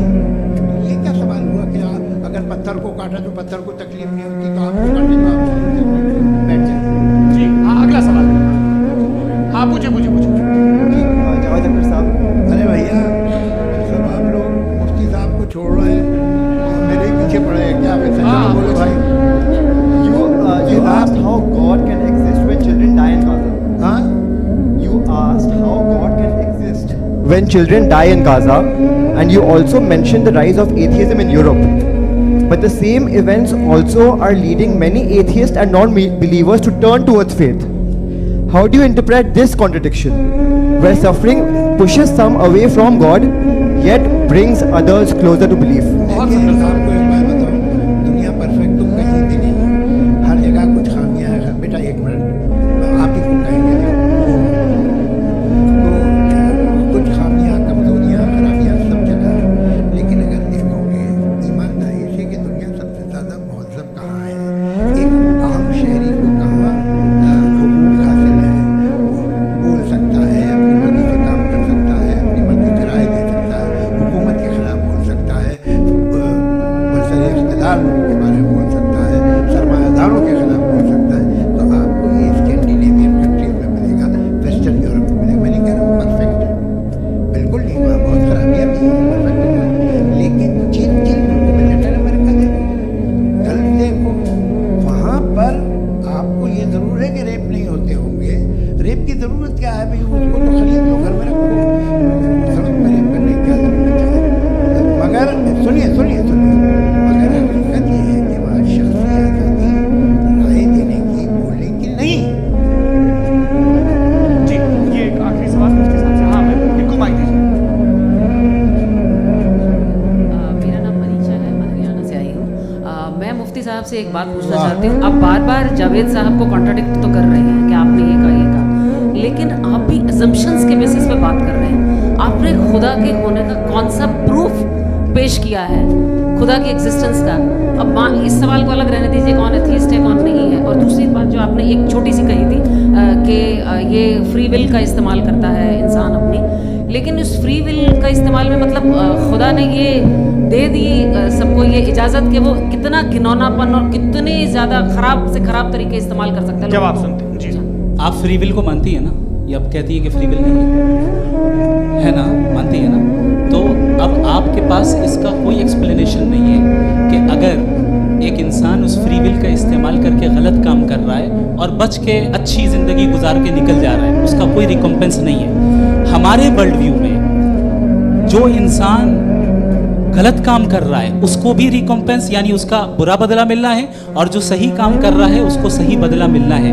लिहाजा जो फ्री विल है वो इस तरीके से है कि एक लिमिटेड टाइम तक खुदा ने मोहलत दी। ऐसे नहीं कि छूट दे दी, जो करना है करते रहो हमेशा। वक्त आएगा जब एग्जाम का टाइम खत्म होगा तब रिजल्ट आएगा, दौराने एग्जाम जबरदस्ती आपको नहीं बताया जाएगा।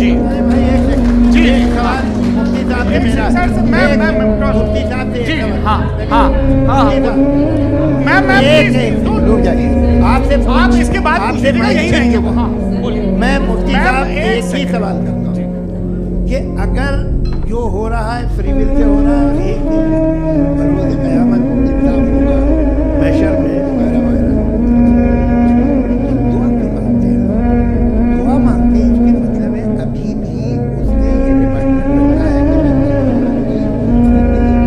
बिल्कुल बिल्कुल ही कैन। तो तुम कैन हो, तुम मुझे नौकरी दिला देते हो, मेरे बेटे को ग्रीन कार्ड दिला देते हो, और 45,000 बच्चे मरते उन्हें रोकते नहीं हो। नहीं तो क्या आप ये कह रहे हैं कि इस दुनिया में जालिमों को कभी पकड़ ही नहीं होती है? अरे जो भी पकड़ होगी, वो बच्चे रोते हैं। बिल्कुल, देखिए मैंने अपने ओपनिंग स्टेटमेंट में यही कहा था कि जनाब जावेद साहब सिर्फ इमोशनल आर्गुमेंट है। This is an emotional argument. ये छोटे इसके पीछे का रीजन मैंने बताया क्या है। देखिए इसके मैं पीछे का बार-बार रीजन यहाँ क्या है पर मैंने बताया। मंच से आप लोगों को सज्जनों इसलिए कह रहा हूँ ताकि थोड़ा सा आपके कॉन्शियस पे जोर रहे कि आपको ऑर्डर बचा के रखना है। वक्त तय हुआ था, ये वक्त पूरा हुआ, आपने इतने धैर्यपूर्वक सुना, मैं आप सबका बहुत बहुत शुक्रगुजार हूँ। यदि इन दोनों विद्वानों की इच्छा होगी तो कभी हम इस बातचीत का राउंड 2, राउंड 3, यही तो देखिए खूबी है इंसान की कि बहस मुबाहसे में वो पड़ा रहता है। आप लोगों ने बड़े धैर्य का परिचय दिया, बहुत बहुत शुक्रिया। इसी के साथ ये बातचीत यहाँ पे आप समाप्त लोगों को होती है। मैं एक बात बता दूं, ये सारी बहस हो गई, अब मुफ्ती साहब और बड़े मुफ्ती साहब इन साथ के साथ में खाना खाने वाला हूँ।